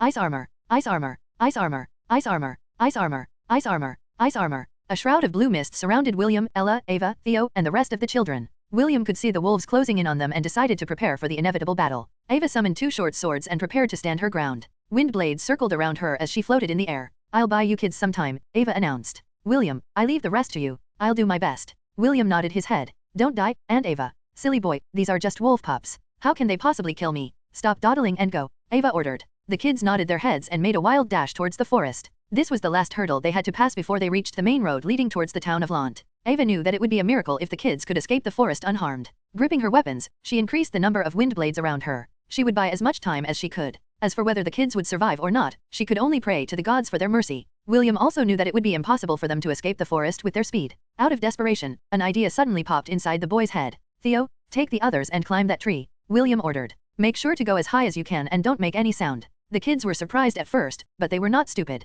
They understood what William was trying to tell them and ran towards the tall tree in the distance. "What about you?" Theo asked. "Don't tell me you are going to face those wolves alone? You're not their match." "I know, but if we don't do something, all of us will die here," William replied with a serious expression. "Don't worry. I'm too young and too handsome to die. These wolves will not be able to hurt me. Besides, my mama is here to protect me." "Me," Ella bleated. She had a determined look on her face as her horns started to glow bloody red. "Fine, please, be careful." Theo knew that William was right. This was a moment of life and death, and if they hesitated, all of them were going to die. William watched as his friends climbed the tallest tree in the forest. He didn't know if wolves could climb, but he was sure that they would be more attracted to the plump sheep than the 4 scrawny human brats. Name, William von Ainsworth. Follow the latest novels n/felbin.com. Race, half-elf. Hit points, 1950/1950. Mana, 1280/1350. Job class, Shepherd, LVL 28. Subclass, Ice Mage, LVL 8. Strength, 20, +2. Agility, 30. Vitality, 20, +2. Intelligence, 54, +2.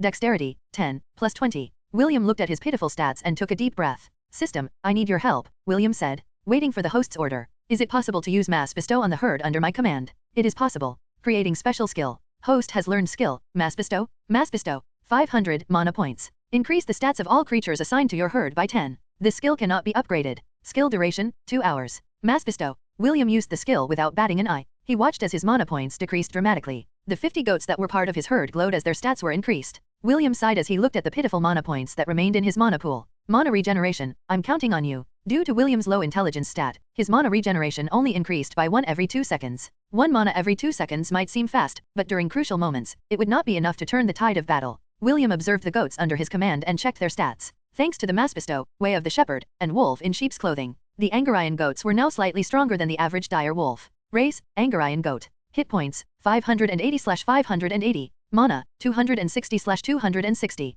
Strength, 2, +24. Agility, 3, +25. Vitality, 4, +25. Intelligence, 2, +24. Dexterity, 2, +24. William knew that his meager army was not enough to contend with the hundreds of dire wolves that were about to descend upon them. He also felt pained knowing that with the exception of Ella, his entire herd would be wiped out. Even so, he gritted his teeth as he ordered the goats to run towards the retreating sheep in the distance. Soon, the ground trembled as hundreds of wolves entered the forest. Their ferocious howls made the hairs on William's neck stand on end. His breathing became ragged as his senses sharpened. Battle formation. William ordered, and the Angarayan goats stood in a V formation. He had dismounted from Ella long ago and climbed a tall tree not far from them. He knew that keeping her with him would only hinder her from going all out. Although it was a risky move, he believed that this was the best course of action that they could take. All the goats lowered their heads as their horns pointed outwards. Ella's majestic form stood in front of them like a general leading her men to battle. A few seconds later, the dire wolves came into view. Their ferocious appearance coupled by their viscous teeth made William shudder. If not for his hands firmly holding the tree bark, he might have already fallen from the tree due to the shock. "Mama, please, be safe," William prayed. He didn't believe in gods before, but after meeting Gavin, Issei, Lily, and David, his outlook changed completely. The raging wolf tide charged towards the 51 goats with bloodshot eyes. They had traveled for many miles in search of food. Although they had caught some prey along the way, it was not enough to feed thousands of them. The goats in front of them looked very plump, especially the goat with red horns on its head. Like the crazed beasts that they were, they lunged at the goat herd with fervor.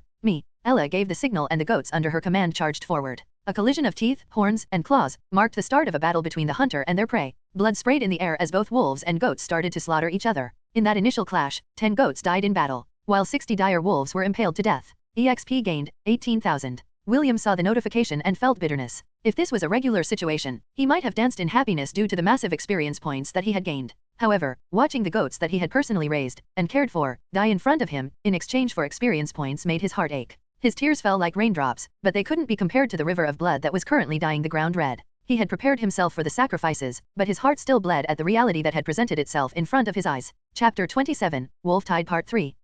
Ella charged in fury as it knocked off the dire wolf that was about to sink its fangs on one of her subordinates. Only 2 minutes had passed since the battle started and there were only 18 goats remaining in their formation. Taking the lead, Ella led the other goats in a mad charge that cut through the wolves with a vengeance. Their target was the 3-meter-tall grey wolf that stood at the center of the pack. The alpha wolf growled and rallied the wolves to clash with the approaching goats. The clash was brutal as 5 more goats lost their lives in exchange for the death of the alpha wolf. This was the 3rd alpha wolf that Ella had killed. Each alpha wolf commanded 40 to 50 dire wolves each. In order to destroy their chain of command, Ella decided to make these wolves her priority. Her white coat had long been painted with blood. William didn't know whether the blood came from the wolves or Ella's body. All he knew was that his mama had now fallen into a berserk state. Perhaps it was due to the smell of blood in the air, or the death of her subordinates, but the leader of the herd was now out for blood. Even the dire wolves who had initially thought that they had found prey avoided her like a plague. After losing the alpha wolves, the wolves' formation was in disarray. They no longer wanted to fight the crazed goat and her minions. Instead, they ran after the fleeing sheep in the distance. It was at that moment when Ella had recovered from her berserk state and came to her senses. Ella bleated and the 13 remaining goats rallied by her side.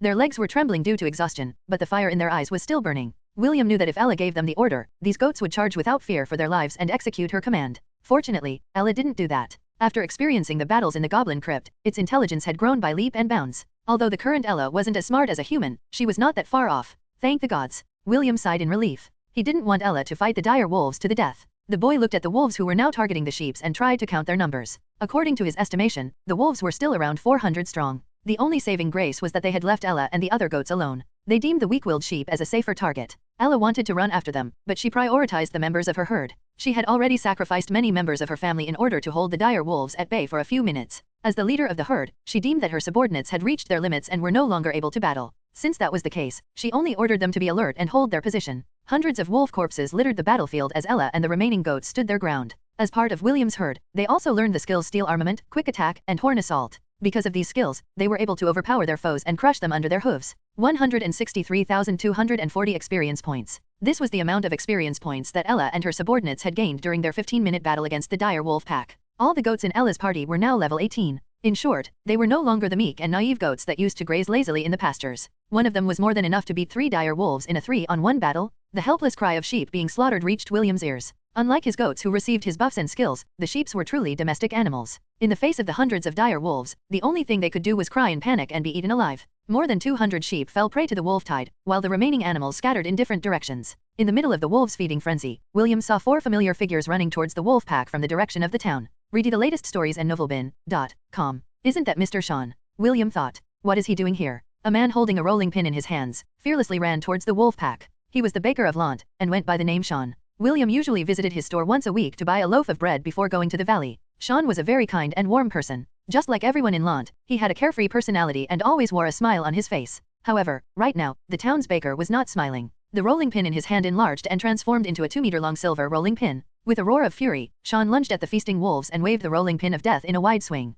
The heads of the wolves that were on the path of his attack exploded like watermelons. F***ck. William almost cursed out loud at the baker's brutality. The 4 other people behind the baker also summoned their weapons and joined him in his slaughter. Helen, who is often referred to as Auntie Helen by William, was their Ainsworth family's maid. Some of his clothes were sewn by her and all of them were of good quality. Now, this same auntie who had wiped William's bum countless times when he was still a baby, was currently beheading wolves left and right just by waving her hand. William could faintly see golden threads connected to his Auntie Helen's fingers that sliced through the air like a flexible sword. Filthy mongrels, Helen spat. If my little William was hurt by you bastards, I swear that I will hunt down all the wolf packs in this kingdom. Auntie, don't worry, I'm still alive. William couldn't help but feel warm at his Aunt Helen's concern for him. Seeing his Aunt Helen's elegance in the battlefield, he generously gave her 4 thumbs up in his heart. Everywhere Helen went, all the wolves would be cut into pieces. The 2 other people who had also engaged the wolf pack were Lant Town's barber and dentist. The town's barber, Mr. Bond, had the most unique hairstyle in Lant. William often wondered if the barber was born with the natural afro-style hair. There were rumors in the town that he chose this hairstyle because he was too lazy to cut his own hair. Snippy, snip snap, Mr. Bond said as he threw 6 scissors in the air which pierced through the heads of the wolves charging towards him. The name is Bond. Mr. Bond. A man wearing white shirt and black pants jogged towards the wolves with a refreshing smile. He was Lant Town's sole dentist and went by the name Jekyll. William, and the rest of the children in Lant, had voted him to be the scariest person in town. Why? Because he was the dentist? Had there been any child who was not afraid of the dentist? The answer is no. Every child in Lant was afraid of him. The mere sight of him taking a stroll around town was enough to make anyone below the age of 15 cry out in fear. Even though he was handsome, looked prim and proper, and always had that dazzling smile on his face, there was no sane kid in Lant that would smile back at him. Jekyll stopped in the middle of the wolf pack and placed his hands behind his back. Thank you for the meal. He then gave the wolves a refreshing smile before opening his mouth wide. The scene that followed next gave William goosebumps. All the wolves that were at least 20 meters around Jekyll were sucked up inside his mouth. A few seconds later, the dentist gave a loud burp which scared the dire wolves silly. Excuse me, Jekyll said with a smile. Don't worry, I still have room for desserts. Chapter 28, William's Secret. The dire wolves growled, not in challenge, but out of fear. Jekyll glanced at these delicious treats with a smile. If one were to look closely at the only dentist in Lant, pieces of wolf flesh could be seen stuck between some of his teeth. However, before he or the dire wolves could even make their move, someone fell down from the sky. His landing created a dust storm that made everyone back away. When the dust settled, a man with gray hair stood at the center of a 4-square-meter crater. James scanned his surroundings as if looking for someone. Soon, his gaze landed on a boy that was standing on top of a tree branch, while hugging the tree bark. His gaze softened a bit as he shifted his attention to the few dire wolves that remained on the battlefield. Helen, clean up these pieces of trash, James ordered. As you wish, master, Helen replied with a smile. The sounds of dying howls echoed through the forest as the remaining dire wolves breathed their last. Seeing that the situation was now under control, William climbed down from the tree and ran towards his mama Ella. The Angarian goat licked William's cheeks as if to tell him that she was fine. Even so, William used first aid on her to help her recover her injuries. Afterward, he also administered first aid to the remaining goats in his herd. These were the survivors of the wolf tide and he didn't intend for them to die after getting this far. Mr. Bond, the town's barber, had located Theo and the other apprentice shepherds. He took it upon himself to escort the kids back to Lant, while the others went to assist their comrades in battle. Read the latest stories and novelbin.com. William was so focused on his task of healing the goats that he didn't notice that his grandfather had arrived beside him. The others had already left to support the senior shepherds on the other side of the forest. The battle was still not over. There were still a few thousand dire wolves that were still under the command of the 2 centennial beasts. Also, there was still the threat of the 1,000-man beast that was equivalent to a 1-man army. Go back to the residence, William ordered the 13 goats. Me. The goats pawed their hooves in protest. They felt that William had no intention of going back with them. Since that was the case, they decided to not go back as well. Don't be stubborn. William glared at the restless goats. Ella, make them understand. Me. Emma bleated and the goats stood in attention. Me. After being reprimanded by Ella, the 13 goats reluctantly bowed their heads and started to walk towards the direction of Lant. These silly goats would look back at William every 10 steps with pitiful eyes as if they were little children being bullied. William ignored them. Since he had already made up his mind, he would not take back his word. James watched all of this with amusement. With just a glance, he noticed that there had been a significant change on the goat's demeanor. This confirmed some of his suspicions. William, can I ask you a question? Of course, if you don't want to answer then you don't have to say anything, James said with a smile. William looked at his grandfather's eyes and saw how serious he was. After giving it some thought, he resolutely nodded his head. Do you perhaps get stronger after killing monsters? James asked. This question caught William by surprise. This was one of his secrets and he wasn't sure if telling this to James was a good idea. However, something deep inside his heart was telling him that it was fine to put his trust in his family. If you don't want to answer, that's fine too. James sighed. I might have been too hasty. Perhaps, this was not the right time to ask. Yes, William answered. I get stronger when I kill monsters. William had thought of many reasons to lie, but in the end, he decided to share one of his secrets with his grandfather. James wasn't expecting William to give him an honest answer, but the answer still gave him a shock. His face immediately became serious as he placed his hand over his grandson's shoulder. Thank you, James smiled. Don't tell this secret to anyone aside from our family. Understood, William replied. Come. This is a perfect opportunity for you to get stronger. James beckoned as he ran towards the valley. William wasn't stupid. He understood what his grandpa was trying to tell him. The boy excitedly climbed his mama Ella's back and followed his grandfather to battle. Make sure to pick a strong skill. Something that hits hard, James said without looking back. Don't miss out on this rare opportunity. The corner of William's lips twitched. His grandpa was acting as if he fully understood William's circumstances. William didn't know if this was a good thing or a bad thing. However, he was sure of one thing. His grandpa was doing this for his own good. I think I need to have a heart-to-heart talk with grandpa once this is over, William thought. James' demeanor had surprised him, but since he was his grandfather, and he had already told him his secret, Williams would just go with the flow for now. Remembering his grandfather's words, William checked his status page. It was time to pick a strong offensive skill. His Ice Mage job class had gained a few levels after the battle with the dire wolves. With Gavin's blessing, he now had several skill points that he could use to pick a skill that could deal massive damage. After checking the available skills in his Ice Mage skill tree, he decided to max out the Ice Spike skill. Ice Spike, 10/10, 20 mana points. Create razor-sharp ice spikes from the ground in a line to inflict damage. Has a chance of freezing enemies. Damage dealt is equivalent to intelligence x6. Cannot freeze boss monsters. As for his remaining skill point, he decided to put it on his Ice Wall skill. Ice Wall 5/5, 10 mana points. Creates a wall of ice at a target location. Ice Wall is 3 meters tall and 4 meters wide. Ice Wall has a thickness of 1 meter. Skill duration, 40 seconds. As soon as James and William exited the forest, a moving black sea appeared in front of them. Compared to the hundreds of wolves that William had faced in the forest, this wolf tide was the real deal. Chapter 29, Arrival of the Boss Monster. William glanced at his grandfather to see his reaction. He wanted to know if they were in grave danger. Contrary to his expectations, the old man seemed unfazed by the sheer numbers in front of him. Feeling his grandson's gaze, James turned his head as he gave William some words of assurance. They are just small fries, James said like it was no big deal. The real problems are the centennial and millennial beasts. Those bastards are very sly and won't face us head-on. They will first use their cannon fodders to tire us out before making their move. A lightning bolt flashed in the sky followed by the shriek of a hawk. John and his sidekick Blitz were having a long-range battle with the 1,000-man beast. James walked up to Marcus to discuss their plan of action. The wolves had regrouped like an army waiting for their general's order. Howls echoed in the valley as thousands of dire wolves made their presence known. Boss, what's the plan? Marcus asked. He noticed William and Ella in the distance, but he didn't say anything. Clearly, James brought his grandson with him for a reason. James stood in front of everyone as he surveyed the surroundings. Excluding William, there were 9 fighters present. All of them were looking at the wolf tide with complicated expressions. It seems that we are fighting the losers of the pack, James replied after observing the wolf tide. These wolves are the old generation. Is it that time of the year again? Marcus asked. If I remember correctly, it had been 3 years since the last beast tide, Jekyll commented. It seems that the competition this year is quite intense. All of them were thinking the same thing. Since a beast tide had appeared here, it meant that other villages and towns around the kingdom were also suffering the same fate. Don't worry. Even if the sky falls, Lant will be safe from harm, James announced. Everyone present nodded their heads in agreement. This was something that they never doubted. William listened to the conversation with a serious expression. He had been observing the adults, but none of them seemed too troubled by the current situation. What William didn't know was that the only thing that had troubled the adults earlier was the safety of the kids. Since the kids were already back in Lant, the adults no longer needed to worry about holding back. In fact, they were very eager to face the wolf tide like it was some form of special event. Check out LTSTVL on novel/bin.cm. Sir, is it okay for the young master to be here? Helen asked. James grinned as he gave William a sidelong glance. Don't worry about him. He's just here to gain some experience. However, let's not overestimate him too much. Stay by his side and make sure that he doesn't become wolf poop. As you command. Helen bowed. James faced everyone and told them his battle plan. Let's take out the 2 centennial beasts first, but make sure not to kill them, James announced. Cut off their limbs, so that they can't run around. Does the old rule apply? Ava raised her hand. She had a bloodthirsty look on her face as she hovered above the ground. Wind blades danced around her as if they were part of her wardrobe. Of course. James nodded his head. Whoever kills the most wolves will get the beast cores of the 2 centennial beasts. All right. Now we're talking. Haha, sorry boys and gals, those cores are in the bag. Shut up, Marcus. Those cores are mine. Everyone started to get rowdy as they prepared for battle. James looked at his grandson and nodded his head. William also nodded his head in acknowledgement.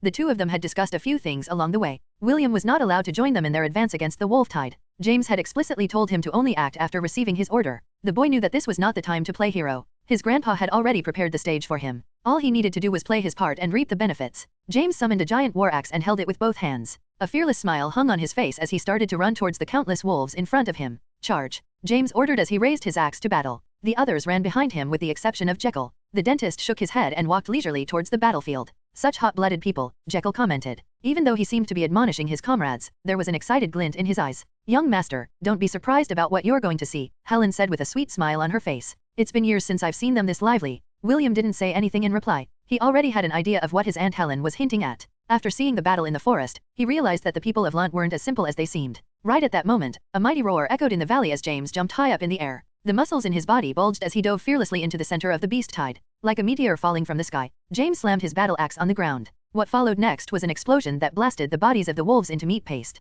A mighty squeal reverberated across the valley as thunder, the wild boar, charged straight through the sea of wolves like a bulldozer. Everything that blocked his path was torn to shreds. Ella watched this scene and bleated. Her hooves pawed the ground as if she was raring to charge into the wolf tide as well. Calm down, Mama, William said as he patted her neck. Our time will come. Me. Truth be told, William knew that Ella was still not at the level where she could charge through the battlefield and slay everyone on her path. Even so, he believed that there would come a day where she would be able to walk unhindered across the land. William would strive to make that happen. Ella understood what William was thinking. Although she was disappointed, she stopped pawing the ground. She stood in place to watch the battle with determination. Suddenly, 2 unique wolves appeared on the battlefield. They were 4 meters tall and their blue fur made them stand out from the crowd. There were 2 horns protruding out of their heads and they were glowing with green light. The 2 underlings have arrived, Helen commented. Young master, take a good look. Those 2 are centennial beasts. As the name suggests, they are as strong as 100 men. If you ever encounter them during your travels, please, run as far as you can. Don't worry, Aunt Helen, William replied. I will only fight them when I'm confident that I will win. The 2 dire wolves roared and a powerful shockwave swept the battlefield.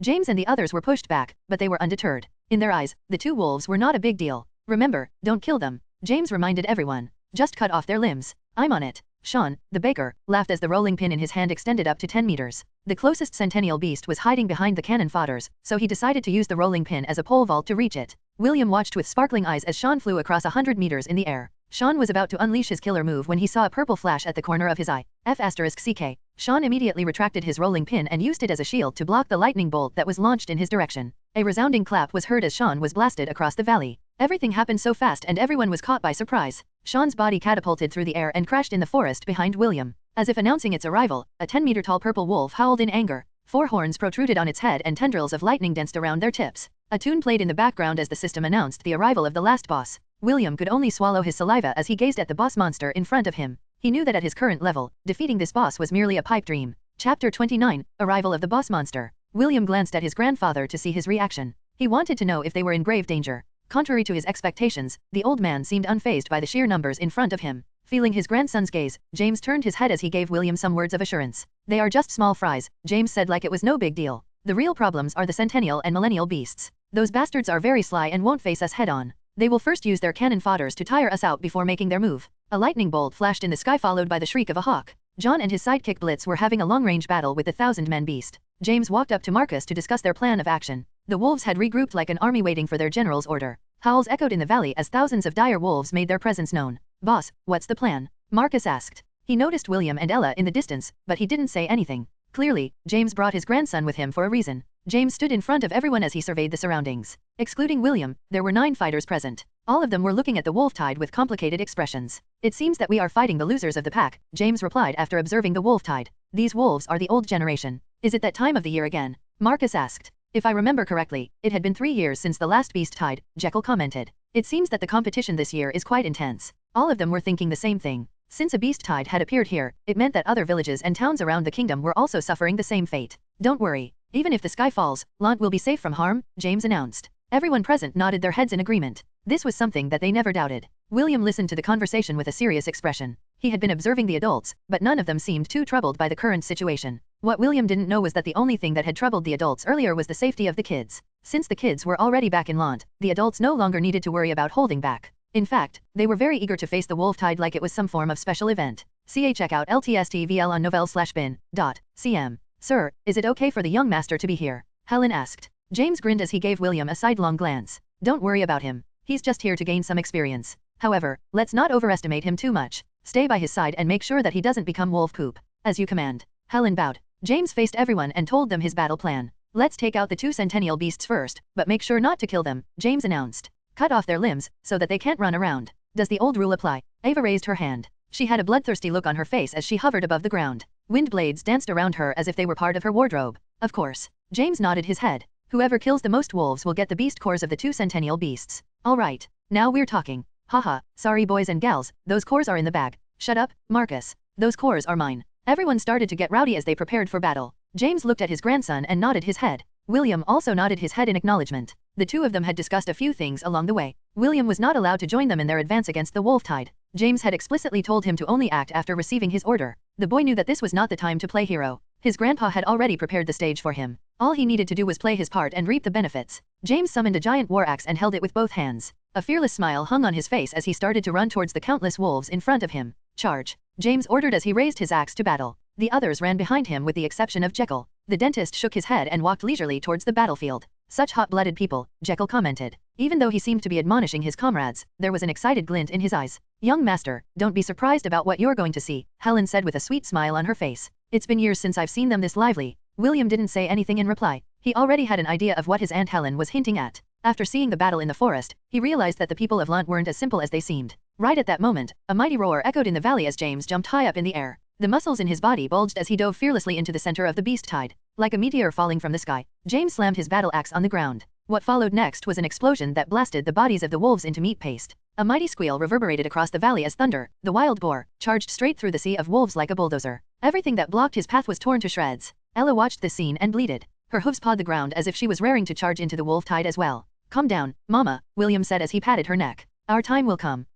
Truth be told, William knew that Ella was still not at the level where she could charge through the battlefield and slay everyone on her path. Even so, he believed that there would come a day where she would be able to walk unhindered across the land. William would strive to make that happen. Ella understood what William was thinking. Although she was disappointed, she stopped pawing the ground. She stood in place to watch the battle with determination. Suddenly, two unique wolves appeared on the battlefield. They were 4 meters tall and their blue fur made them stand out from the crowd. There were 2 horns protruding out of their heads and they were glowing with green light. The 2 underlings have arrived, Helen commented. Young master, take a good look. Those 2 are centennial beasts. As the name suggests, they are as strong as 100 men. If you ever encounter them during your travels, please, run as far as you can. Don't worry, Aunt Helen, William replied. I will only fight them when I'm confident that I will win. The 2 dire wolves roared and a powerful shockwave swept the battlefield. James and the others were pushed back, but they were undeterred. In their eyes, the 2 wolves were not a big deal. Remember, don't kill them, James reminded everyone. Just cut off their limbs. I'm on it. Sean, the baker, laughed as the rolling pin in his hand extended up to 10 meters. The closest centennial beast was hiding behind the cannon fodders, so he decided to use the rolling pin as a pole vault to reach it.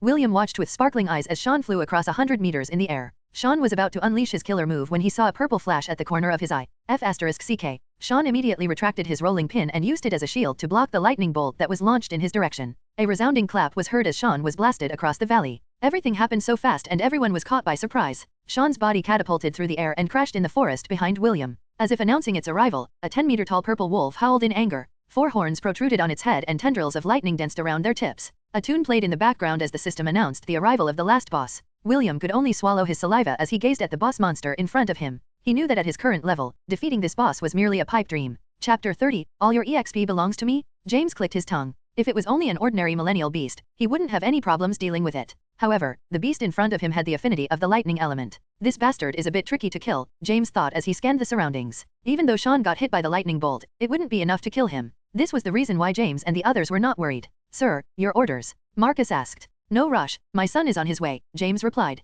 As if waiting for those words, 6 men exited the forest. The one who was leading them was Mordred. Surprisingly, Sean was also in the group. Aside from his clothes being burnt, no signs of injury could be seen on his body. What took you so long? James snorted as soon as his son arrived by his side. I had to appoint people to stay and protect Lunt, Mordred answered. Dang, a lightning-type millennial beast. Talk about bad luck. I know, right? James sighed. I could have already dealt with it if it was any other element. But, this bugger had to be the lightning type. A man with white hair, who seemed to be in his early 90s, walked up to the front. He was using his walking stick and his wrinkled face looked at the millennial beast as if it was a pesky guest. Troublesome vermin, the old man muttered. His name was Owen. He was a life magus and highly regarded in Lunt. Everyone who suffered from injuries or diseases would go to his home to receive treatment. He was one of the most important personages that safeguarded Lunt from harm. Everyone nodded at the magus words in agreement. Well, since everyone is here I guess it's time to clean this up, James announced. Mordred, Jekyll, and I will handle the millennial beast. Marcus, John, Sean, deal with one of the centennial beasts. Feel free to cut off its limbs, but don't kill it. James paused for a while and looked at the floating woman in the distance. Ava, and the other shepherds, you deal with the other centennial beast. What about us? A man carrying a wok and a ladle asked. His name was Gordon. He was the owner, and chef, of the only tavern in Lunt named Sleeping Forest. Gordon, you and the peanut gallery will exterminate the small fries, James said after careful consideration. Peanut gallery? Well, this doesn't sound bad. An elf holding a lute grinned. His name was Fayrite, the traveling bard of the kingdom. The peanut gallery would always watch me perform. Being on the sidelines is also good from time to time. Cleaning up the small fries isn't necessarily an easy thing. The old sir is just too lazy to kill them all. Barbados, the town's blacksmith, lifted his mithril hammer. But, I have to agree. Pounding wolf heads instead of iron ingots is a good change of pace. Owen sighed as he raised his walking stick. Let's just finish this early. My wife will get worried if I come home late. The life magus chanted and everyone was bathed in light. Mass blessing. William felt a gentle breeze envelop his body. He felt invigorated as if a newfound strength had entered his inner being. In order to confirm his suspicion, he opened his status page and was shocked by what he discovered. Read the latest stories and novelbin.com. All of his stats increased by 100. What sorcery is this? William almost screamed out loud. He thought that the skills he used to boost his Mama Ella was already overpowered. Who would have thought that his meager skills couldn't even compare to a single blessing skill from a life magus? However, it was not over. Mass haste. Mass protection. Mass bull strength. Mass cat's grace. Mass arcane agility. William's jaw almost dropped on the ground when he saw the insane increase in his status points. At first, he thought that the mass blessing was already amazing, but the other skills made him realize that he was still a frog under the well. Mass bull strength. Spell grants a plus 100 enhancement bonus to strength. Skill duration, 30 minutes. Mass cat's grace. Spell grants a plus 100 enhancement bonus to dexterity. Skill duration, 30 minutes. Mass arcane agility. Spell grants a plus 100 enhancement bonus to agility. Skill duration, 30 minutes. William looked at the life magus with sparkling eyes. Should I become a life magus as well? William's passion was ignited. This is just so freaking awesome. Even Ella could barely contain her excitement. She stumped her hooves with the intention to battle. If William wasn't mounted on her back, she would have already charged at the wolves to avenge her fallen comrades. James glanced at his grandson and nodded his head. William, you can also join the peanut gallery and wipe out the small fries, James said with a smile. Helen, watch over him. Yes, sir, Helen replied. James then glanced at Owen. Owen, relax, I'll keep an eye on your grandson. Thank you. Just go already, Owen said impatiently. My wife. All right, we're going. Guys, let's hurry up. The henpecked old man might get killed if we dilly-dally. With a roar of laughter, the League of Extraordinary Gentlemen and Women rushed towards the wolf tide. James, Mordred, and Jekyll ran straight towards the millennial beast. They needed to buy some time for the others to defeat their targets. Mama Ella, let's go, William said with determination. Visto, leader of the herd. Steel armament. Me. The Angarayan goat carrying William at her back rushed towards the dire wolves like a raging bull. All of Ella's stats were in the hundreds. As long as they didn't fight against the Centennial and Millennial beasts, none of the dire wolves, including the alpha wolves, could beat them.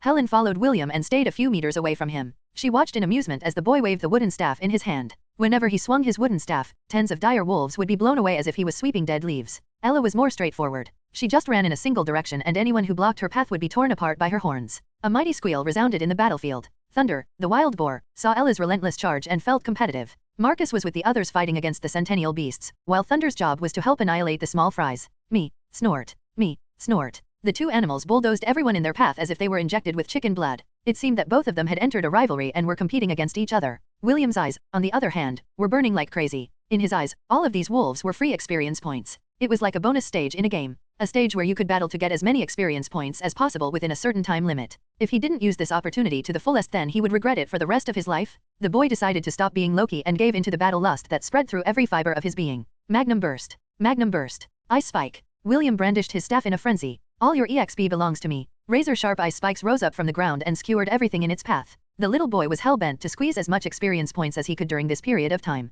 Helen and Owen, who were observing William from the distance, raised their eyebrows in surprise. They had known the brat since he was a baby, but this was the first time they had seen him use magic in an actual battle.